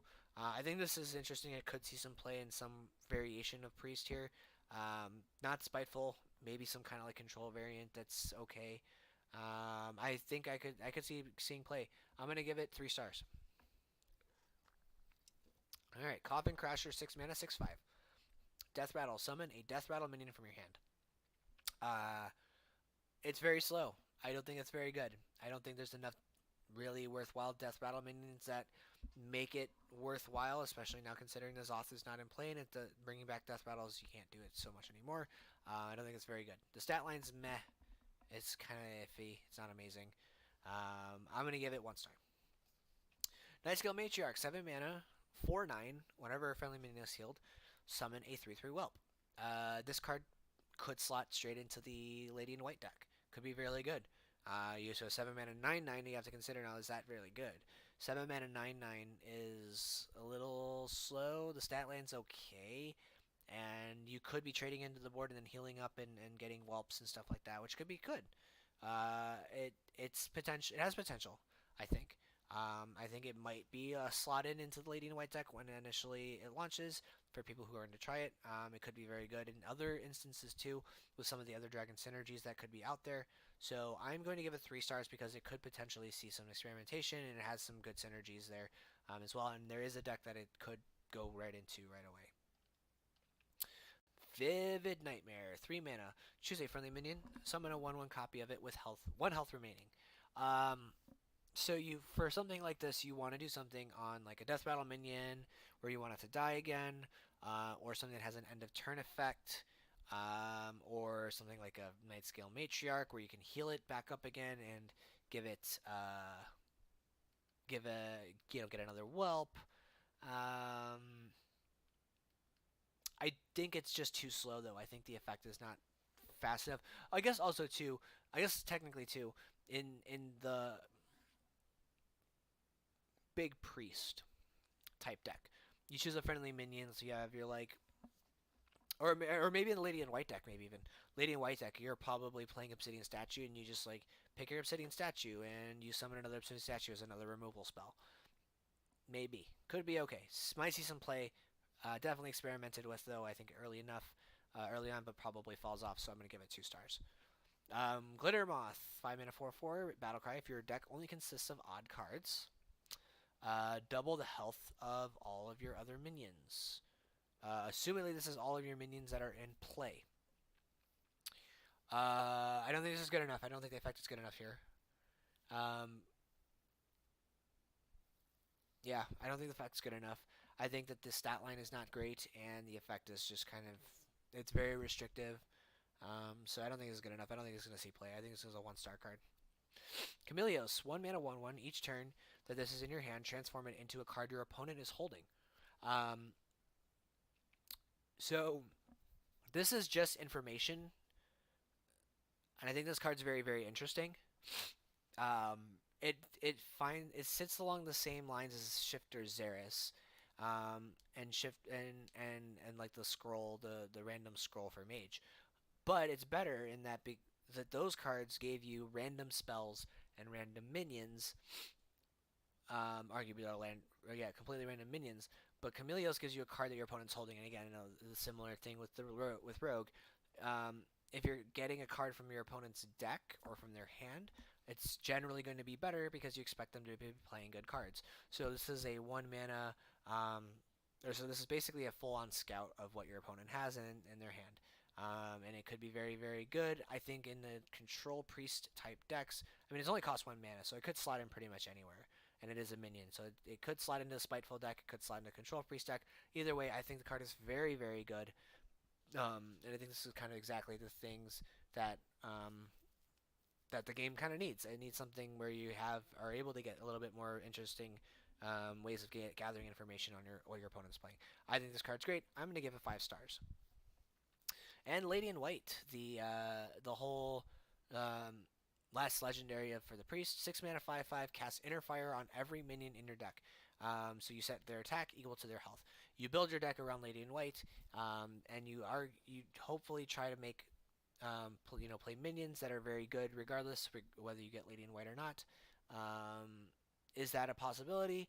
It has to be experimented with, but I think it absolutely will. This is one of the more hyped cards of the set for sure. So I think that this card will see a lot of play. I'm going to give it a 3-star rating for now, but between 3 and 4, because again, I think a lot of people will play it, and I think it could be pretty good depending on how creative people get with their deck building, and just how good the cards are, cards that have higher health and attack.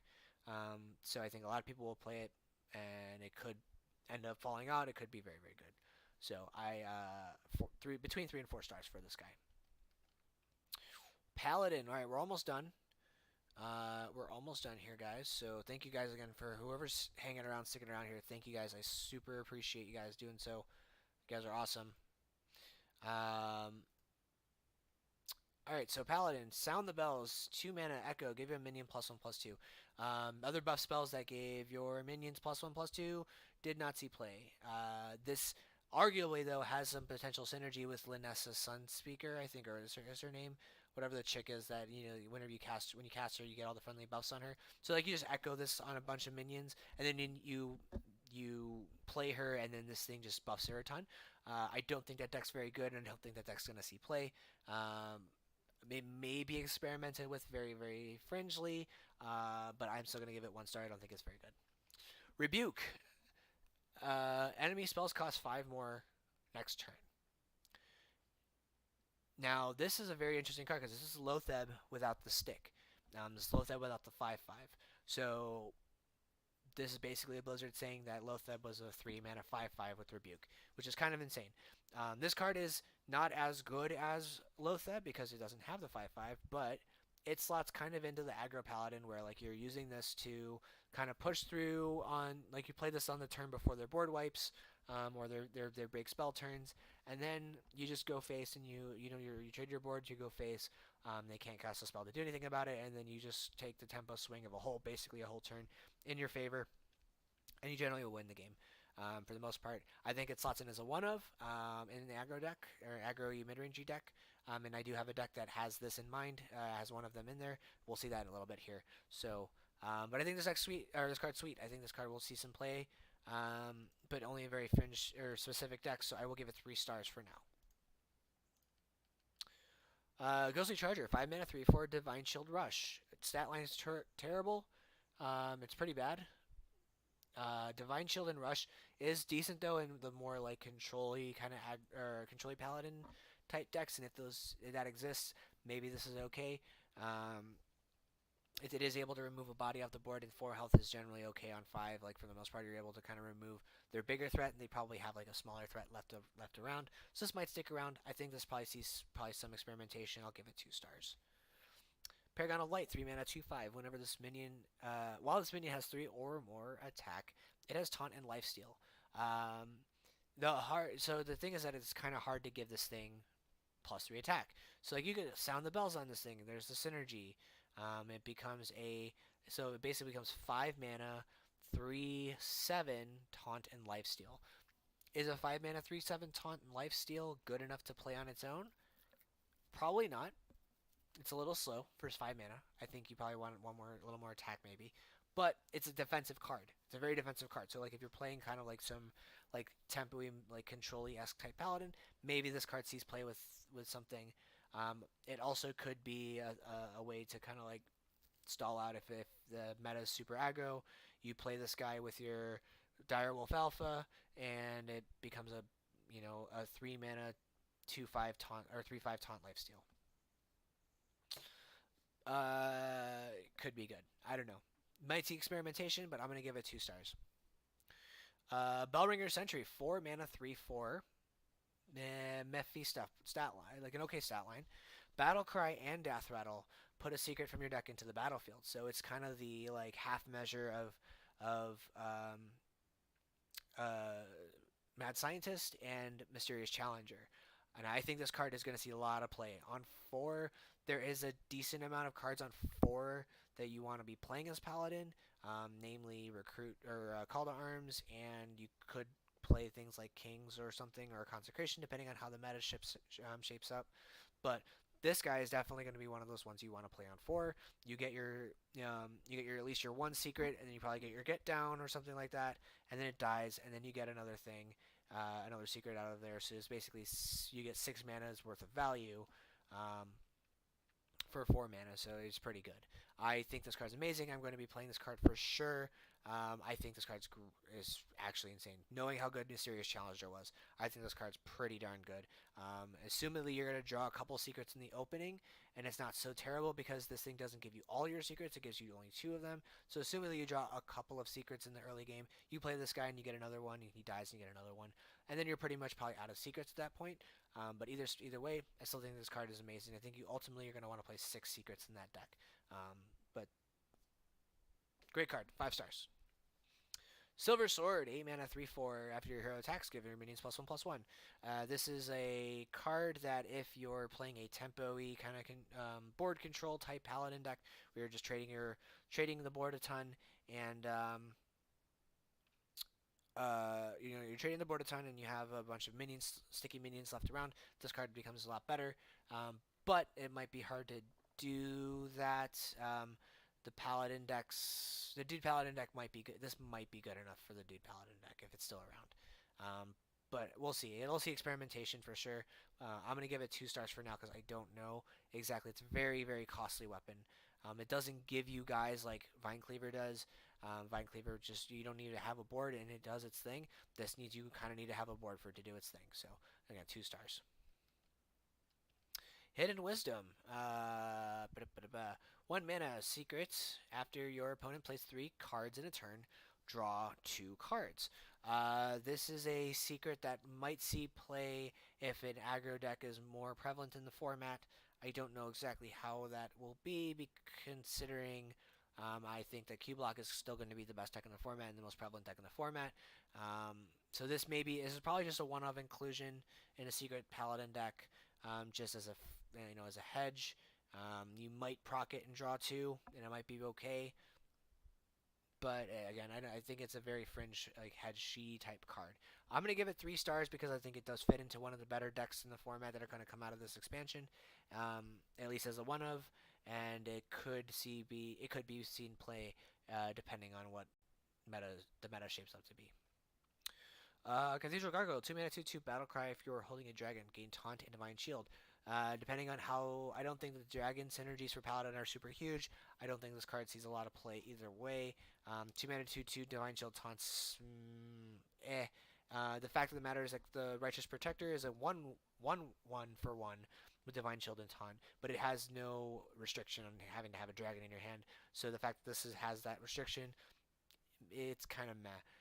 It might see some play in some like control paladin-y type decks where you have like a late game dragon like Ysera, or Alexstrasza, but it's very fringe if anything. 2 stars.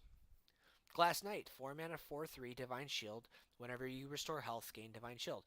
The effect is not great. It's interesting to think about when you're gonna want to be healing as paladin, and generally healing as paladin hasn't been good for a long time. Because generally healing with the paladin, the only times they were good was when it came with a body like the Ivory Knight. It was a 4/4 and it had upside to potentially heal you, or one of the joust mechanics that healed you, or another joust mechanic that healed you, or something like that. Or like you're playing something big like Rag, Rag Light Lord, and that's rotating out. And I don't think that the True Silver Champion may come back as a thing you play on 4, but if you're playing that as something you play on 4, and you're playing the Glass Knight, you're probably playing a more of a mid-rangey aggressive deck, and you're playing Called Arms. You probably don't want to overload your 4-drop slot. So I don't think that this is going to see any play whatsoever. I think it's pretty terrible. 1 star. Prince Liam, 5 mana, 5/5, Battlecry, transform all 1-cost legendary cards, or 1-cost cards in your deck into legendary minions. I love this card a lot, and I built a deck around this, so we'll see this shortly. I think this card has a lot of potential upside and a lot of potential randomness. I don't know exactly how good it's going to be. It could be good. I'm going to give it 3 stars for now. I'm definitely going to be playing it, though, for sure. But 3 stars as a hedge that it may just be terrible. But I think it fits more into like your mid-rangey type. But again, we'll see the deck that I built around it, and I think it slots in there pretty well. But again, 3 stars just on the fact that it has a lot of variance to the card. Priest or Mage Arena. Snap Freeze, 2 mana spell, freeze a minion. If it's already frozen, destroy it. Shatter was bad because it only had the if you destroy a frozen minion thing. But this thing freezes a minion. Freezing a minion is generally not very good if there's not enough support. If you don't have a way to kind of clear it, the minion. I don't think there's enough to go around on this. It may see some, like, maybe as a one of in like a super control-y type mage deck, but I don't think so. Black Cat, 3 mana, 3/3, spell damage +1. Okay. Battlecry, if your deck has only odd cost cards, draw a card. I think Odd Mage is going to be one of those decks that does end up potentially making some headway. It's maybe more creature focused than spell focused because a lot of the good spells for Mage are even cost, but this is something that's going to draw you a card. So I think this card will see some experimentation. 3 stars for this guy. Oh, Snap Freeze, 1 star. Snap Freeze, 1 star. Black Cat, 3 stars. Vex Crow, 4 mana, 3/3. Whenever you cast a spell, summon a random 2-cost minion. This will be in the even mage deck because, again, a lot of the even cost mage spells are really good, i.e. Frostbolt, Fireball, and then we're going to talk about later, Polymorph, etc., Meteor. You get my drift. So if an even cost mage deck comes about, this card might be a random include because just generally you're summoning a random minion. It's just another thing that can test the board. Could be pretty good. And you're getting it basically for free. So I think this card might see some experimentation with. I will give it 3 stars because it has potential pretty good upside.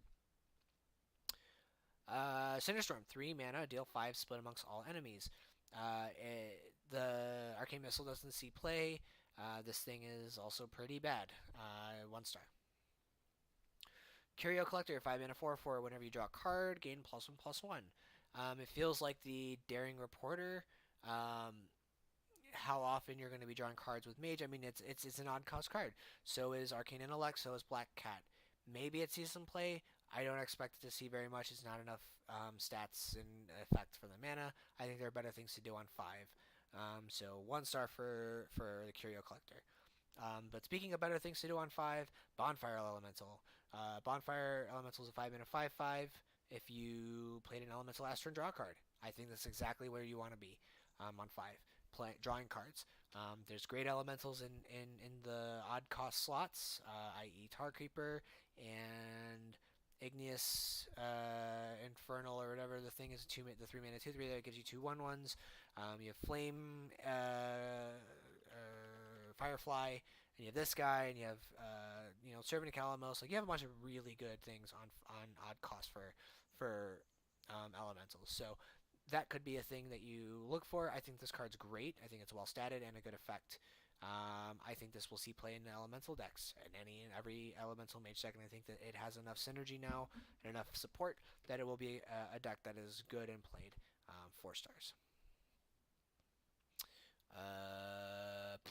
Book of Specters. So this is a very interesting card. 2 mana, draw 3. 2 mana, draw 3. And discard any spells drawn. And this is a very heavily based minion-based mage deck, when it's something like Elemental Mage. If you're just going full bore elementals, you're not necessarily going odd costs. Um, Full bore or Elemental Mage, you are probably playing 6 spells. You're probably playing these, Frostbolt, and Fireball, probably. This is great. This card's amazing. I think 2 mana draw 3 is very well positioned. It's very well costed, and you can pretty much play around its downside by through great deck building, through good deck building, and how you put the cards you basically deck you slot this into. I think it will go very well with Mage. I'm gonna give it 4 stars. I think it's a great card. Arcane Keysmith, 4 mana 2/2 battle cry. Discover a secret, put it into the battlefield. I don't know if the secret from that you can get from this is any secret. I assume that it could be any. No, it probably is just only. It's probably only in a mage secret. So generally the mage secrets, there's hit or miss. Some of them are great, some of them are not. 4 mana 2/2 to discover a secret and just put it into play for free. So it's basically like, so the mage secrets are what, 3 mana. So it's a 1 mana 2/2, discover a secret and put it into play. Draw a card and play it right away. Probably pretty good. I mean, 1 mana 2/2 is not bad, and then you get a free secret, and it could provide you a pretty sizable tempo swing. I think this card's very, very good, and it's again very much on the secret hype of being able to get random secrets or getting secrets, and putting them straight into play is really great. I think that's a very strong mechanic. I think this card's going to see a lot of play. I'm going to give it 4 stars. Archmage Argol. Whenever you draw a minion, add a copy of it to your hand. This is awesome in the mage and elemental mage synergy type decks where you are playing just straight minions, and you're drawing a ton of minions, and you're just getting lots of copies of them. I think this card is amazing. I think it will see a lot of play in that particular deck, and assuming that the mage deck, elemental mage deck, sees a lot of play, which I think it will. 4 stars here. And Toki Time Tinker, 6 mana 5/5 battlecry, add a random minion from the past to your hand. What that means is it can add a random minion or a random legendary minion from Wild and I think the Hall of Fame to your hand. So you can get things like Sylvanas, you can get things like Original Ragnaros, Reno Jackson, random things like that. And I think other folks have done the math, and it basically comes out to about 60-ish, like 55 to 60% of the time, you're getting a card that's okay, probably around the 3-star rating. And for 6 mana 5/5, the stat line's meh. It's okay. It's not like quite amazing, but it's passable enough that you're going to be drawing a potentially very good card, and that it is a legendary minion. Could be good. I think this card is pretty hype, and a lot of people will probably like to play this card. Just adds to the Casino Mage theme of randomness, which is great, and a lot of people like and a lot of people hate, but I think this card will see some play. I'm going to give it 3 stars because I don't think it's ultimately going to end up being a tier card. I think it'll just see a lot of experimentation, probably just going to fit into the Casino Mage deck, and I don't think it's going to be a very good deck, but I think it will see some play. Hunting Massive, 2 mana 2/1 Rush Echo. Hunter is another class I think will do Rush very well. I think if you're looking for some kind of like boardy control type things where you're looking to trade a bit, Hunter Massive might be pretty good. 2 mana 2/1 though. The stat line's meh. It's kind of okay. If you're playing this on other iterations of the curve, it's probably semi-mediocre. I think this card will see experimentation since it does have the Beast tag, I think it will see some experimentation in a mid-range Hunter deck, and I'm going to give it 2 stars. Dire Frenzy, 4 mana, give a Beast 3/3, shovel 3 copies into your deck with the 3/3. So that's interesting. Now, so like you could do something cheeky. You go 6 mana, play a Hunting Mastiff, play Dire Frenzy on it. You're shuffling in 3 copies of a 2 mana 5/4 into your deck with Rush and Echo. That could be very interesting. I think Dire Frenzy has a little bit more potential. It has a lot of, if you're playing a lot of beasts that are really, really good, this is a pretty sweet card to give you a little bit more staying power and a little bit more interesting draws. I think this card probably sees some amount of play in that odd cost Think out in the odd, or sorry, in the even costs hunter deck, where you go like turn 1 hero power, turn 2 mastiff, turn 3 hero power plus something, turn 4 play this thing on something, and shuffle a bunch of guys in your deck. It could be good. I'm gonna give this card 3 stars because if that deck exists, this card's probably going in there.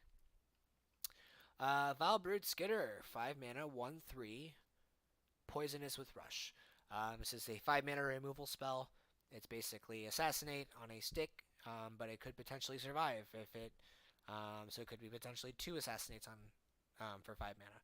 I think this card's pretty darn good. I think it has a lot of potential upside to be very good in the right deck. I'm gonna give it 3 stars because I think it gets put in somewhere. And it also has a beast tag for that matters in this class more than any. Duskhaven Hunter, 3 mana, 2/5, with stealth. At the end of each turn, swap its attack and health. So 3 mana, 4/2s with stealth didn't see play. I don't think 3 mana, 5/2s with stealth see any sort of play either. 3 mana, 2/5s with stealth might see play because it's able to hang out and not take any damage until it's needed, and then it can trade into the board effectively. I think this might see play. I'm gonna give this card 2 stars though, just because I don't think it's quite good enough. Wing Blast, 4 mana, deal 4. If a minion dies this turn, it costs 1. I think this card actually has very good and has a lot of potential to be pretty good. It has upside, and if you're playing a rush deck where you're looking to potentially trade the board, it might just be a 1 mana removal spell, 1 mana deal 4, which is pretty insane. So I think this card's very good. I'm gonna give it 4 stars because I think that it will fit into any deck. Any hunter deck that has minions and wants to play removal, and even in the spell hunter deck it fits in too because you have a potential to get minions through, Call the Wild, through, through Call the Wild and through To My Side and through Spellstone and things of that nature. So I think this card's very good. It will fit into a lot of decks. So again, 4. Carrion Drake, 5 mana, 3/7, dragon, pretty good. If a minion died this turn, gain poisonous. I think this card's also very, very well is pretty good. The poisonous is kind of what kind of makes it make it worthwhile. The stat line's pretty okay, but the poisonous kind of sets it over the edge, and the fact that you can trigger killing something off pretty easily is all right. I think this card's okay. Again, I'll give it 3 stars. I think it will probably see some kind of experimentation somewhere, but who knows? May or may not be good. Rat Trap, 2 mana, secret. After your opponent plays 3 cards any turn, summon a 6/6 rat. The 6/6 is very interesting. It is along the same lines of the Paladin secret that you're kind of limiting your opponent to playing 3 spells or playing 3 cards in a turn. Whether or not that is the case, if that will be a thing, depends on the meta. I will give it 2 stars because I think that it is you can't cheat this one into play. So it's not quite as good. So I think that I'll give it 2 stars for now, and we'll see where the meta ends up, and it could be okay. Toxmonger, 4 mana, 2/4. Whenever you play a 1-cost minion, give it poisonous. So this is more along the lines of the top end, maybe in your control. I don't know exactly where this fits. This is really weird. So you want to you would think 1-cost minions are going to be more in an aggro deck. But poisonous is something where you're going to want to potentially trade into the board, and give when you're trading the board away, you're probably looking at something more like a possible control deck or something along those lines. So it's interesting. It's iffy on where this really fits in. I don't know. So for now, I'm going to give it 1 star because I don't know exactly where this fits. It's very all over the place. Houndmaster Shaw. 4 mana, 3/6. So your other minions have rush. I think this card's also very good. I think this slots into the mid-range hunter deck. Giving your guys rush is pretty darn good. Just kind of like how with the Tundra Rhino, giving your guys charge is also really good. And it doesn't have to be beasts. It can be anything. So I think this card's pretty good. I think it slots in again into that mid-range hunter deck. Pretty versatile card. I'm going to give this card 4 stars. I think this card's really good. And then Emeris, 10 mana, 8/8, double the attack and health of all minions in your hand. It's a big dragon, 10 mana, 8/8, pretty big. Doubling the attack and health of all the cards in your hand could be pretty good. I mean, it just makes your guys harder to deal with. Um, Whether or not that's good enough, like whether or not you're really thinking about playing something on 10 to do this effect, um, is iffy. I don't know for sure if that's necessarily what you want to be doing as hunter. So unless some other kind of like control hunter that's not like a spell hunter deck spawns, and this thing becomes staple in that deck, I think I'm gonna give this a 2-star rating for now. It may see some experimentation, and depending on if that deck spawns, it could be pretty good. But again, I don't know for sure. I still think it's 2 stars. I don't think this is what you want to be doing. And finally, Druid. Last class, guys. Again, thank you guys. Whoever's hanging out, I appreciate you guys sticking around and checking us out. This is going to go up on YouTube, on my YouTube channel. So it's going to be YouTube. It'll be just Go CMTG, just as normal, like you see here. So check that out if you missed it, if you coming in late or whatever. But again, I appreciate you guys sticking around for this. Let's go ahead and let's jump into that last class here of Druid. Witchwood Apple, 2 mana, add 3, 2/2 trance to your hand. So this is one of the cards that's focusing along the taunt or the hand druid archetype. I don't think the archetype's quite good enough, and that doesn't have enough support.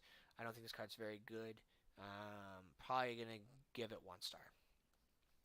Ferocious Howl, 3 mana, draw a card, gain 1 card for each card in your hand. Now there are some things that Druid does where they just happen to have a ton of cards in your hand, and there are other archetypes where that is the case. And I think that this is a pretty good. It's like this adds a card and it gives you more mana, or it gives you more armor. I think this card might see some experimentation in this. I'm gonna give it 2 stars. It could be played a little bit. Definitely will see some type of experimentation. Druid of the Scythe, 3 mana, 2/2, transform into a 4/2 with Rush or a 2/4 with Taunt. 2/4 with Taunt on 3 is kind of meh. A lot of 2/4s with Taunt don't see play right now. And 4/2s with Rush are probably not amazing. You might be trading into your opponent's like 4 mana guy, maybe, but even still, you're probably not as super efficient that way. I don't think this card I don't think it sees a lot of play. Probably 2 stars because it will see maybe some try it out somewhere. Might be tried out somewhere. Witching Hour, 3 mana. Summon a random friendly beast that died this game. The beast tag it exists in a bunch throughout this set and throughout the rest of the Druid class. But whether or not, I don't think it's. It depends on if there's something that's worthwhile bringing back. Maybe Hadronox is something, because I think Hadronox is a beast. That's something you can consider bringing back. Could be interesting. It's got taunt, and it just resummons all your taunt guys. Maybe in that Hadronox deck. It could see some experimentation, but I don't think a lot of people will try because the Hadronox deck is not very good right now. It's not seeing very much play. So I'm going to give this card a 1-star rating for now. Forest Guide, 4 mana, 1/6. At the end of each player, or at the end of your turn, both players draw a card. Generally, symmetrical effects of drawing cards only is good enough if you're able to profit off of it in some way. So, for example, the reason why Cold Light Oracle is moving into the other format, or into the Hall of Fame, probably because it's not great, or it's easy to be taken advantage of, I should say. You can take, that, and you can abuse the effect by bouncing it and playing it again a whole bunch. You can also just generate more card advantage for yourself, but this is a very, very slow version of that effect, and so I don't think this is very good. The 6 health is kind of meh, and 1 attack doesn't really do too much, so I don't think this card will see a whole lot of play, unless it's just some kind of weird combo deck where you're trying to get to a specific piece, but it's so slow. The effect is so slow, and it's symmetrical, and it's generally not good. You don't get the effect, the ability to use the card right away. Your opponent gets the ability to play their card right away. So I think this card's not great. I'm going to give it 1 star. 5 Bewitched Guardian, 5 mana, 4/1 taunt, gains 1 attack for each card in your hand. Very comparable to something along the lines of Twilight Drake. And if the hand druid deck becomes a thing, you'll probably play both. And this card's probably very good in that deck. I'm gonna give it 3 stars because I think it's very good, and I think that if you were to play this in any other druid deck that has a lot of cards in hand, it may just be very, very good. Whispering Woods, 4 mana, summon a 1/1 Wisp for each card in your hand. At most, you're gonna get 7/7 worth of stats on this. I don't expect, again, I don't think 7/7 with the stats is going to be very good unless you have some way to buff it. And probably the only ways you're going to be doing that is something like Mark of Nature, or not Mark of Nature, call it Power of the Wild. Call the Wild. The 2 mana make a 3/2 or bluff or +1/+1 your team, and then that's more of an aggro thing. So I don't think you're going to be getting very many wisps. I don't think this card's very good. 1 star. Gloomstag, 5 mana, 2/6 taunt. If your battle cry, if your deck has only odd cost cards, gain +2/+2. So you have a 5 mana 4/8 taunt, which is arguably okay. Stat line's pretty good. You have to play all odd cost cards, and if that deck ends up being a thing, this card's not terrible. So I think again, this is also another target for Master Oakheart, but I think there's probably better targets on that line side of things. So I think this card might see some experimentation in that odd cost deck. People are going to try that out. I'll give it 2 stars. Duskfallen Aviana, 5 mana, 3/7. And each player's turn, the first card played costs 0. So a lot of people are kind of iffy about this card. A lot of people think this card's not good because your opponent gets the symmetrical effect first, and they can just kill your Aviana. You can build your deck in such a way that you might be able to have Aviana stick around, and then you really can abuse the effect on your turn when it comes back around. That whether or not that's actually good or that's a possibility, I don't know for sure right now. That's going to take a lot of science and experimentation to really make sure that if that's going to be a thing, it's flushed out and it's really good. Maybe. There's potential. I think this card will see experimentation with for sure. I'm going to give it 3 stars for now because it does have potential, I think, to be potentially broken if you are able to abuse the symmetrical effect on your turn. And lastly, finally, Splintergraft. 8 mana, 8/8. Choose a copy of a minion. Choose a friendly minion and add a 10/10 copy to your hand that costs 10. This could be really sweet. There's a lot of potential where this card just is insane.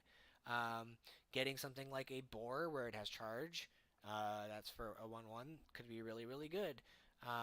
Getting a big taunt guy or something like that, could be insane. This card has potential. I think it will see experimentation in some capacity. I just don't know exactly where yet, but I'm going to give it 3 stars for now, just to say that I think that it has potential to make something happen. So yeah, that's it, guys. That's all of the Witchwood cards. Now, I was going to show you, I think the one card, I'm going to only show one deck because this recording is going a little long now. It's 2 hours. So I'm going to show you one deck, whoops, not deck builder. Oops, hold please.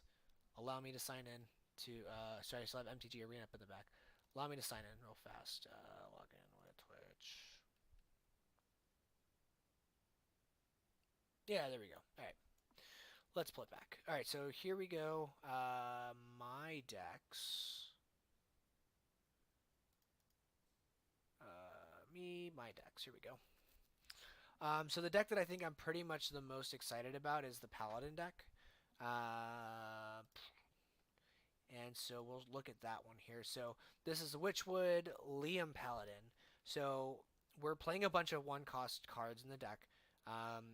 1 Hidden Wisdom, 2 Lost in Jungle, Noble Sack, Redemption, Repentance, Argent Squire, and Righteous Protector. So that's 12. So we have the 6 secrets in the deck, like I said, that you probably want. 1 Hidden Wisdom, 1 Repentance, 2 Redemption, 2 Noble Sack.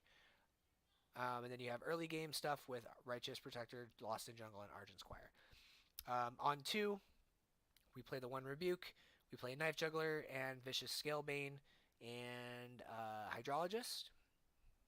And Vicious Scalebane's kind of the card that's kind of iffy. It could be okay in the deck. I'd have to think about another thing. Maybe Direwolf Alpha probably goes in the slot instead, if I had to guess.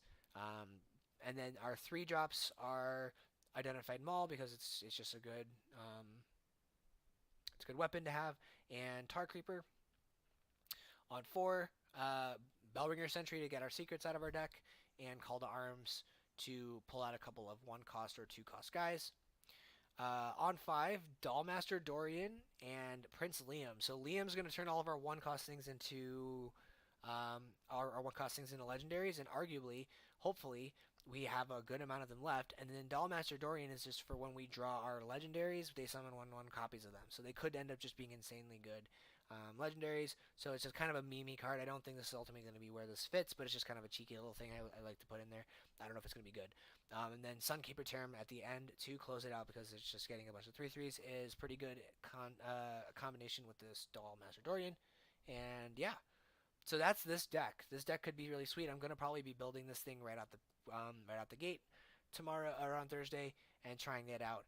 And then the other deck that I thought would be really good, and this is kind of one where you can kind of just showcase a little bit here. I guess we'll look through all three, I guess here. Bogchamp deck real quick. It's a lot of early game spells such as Zap. Earthshock I think makes a comeback here, surprisingly enough. Ancestral Spirit is pretty indicative to the Bogchamp deck. Feral Spirits, Healing Rain, Lava Burst, Storm Hex. So all of those are pretty much like your early game removals. And then you hit Earth Elemental.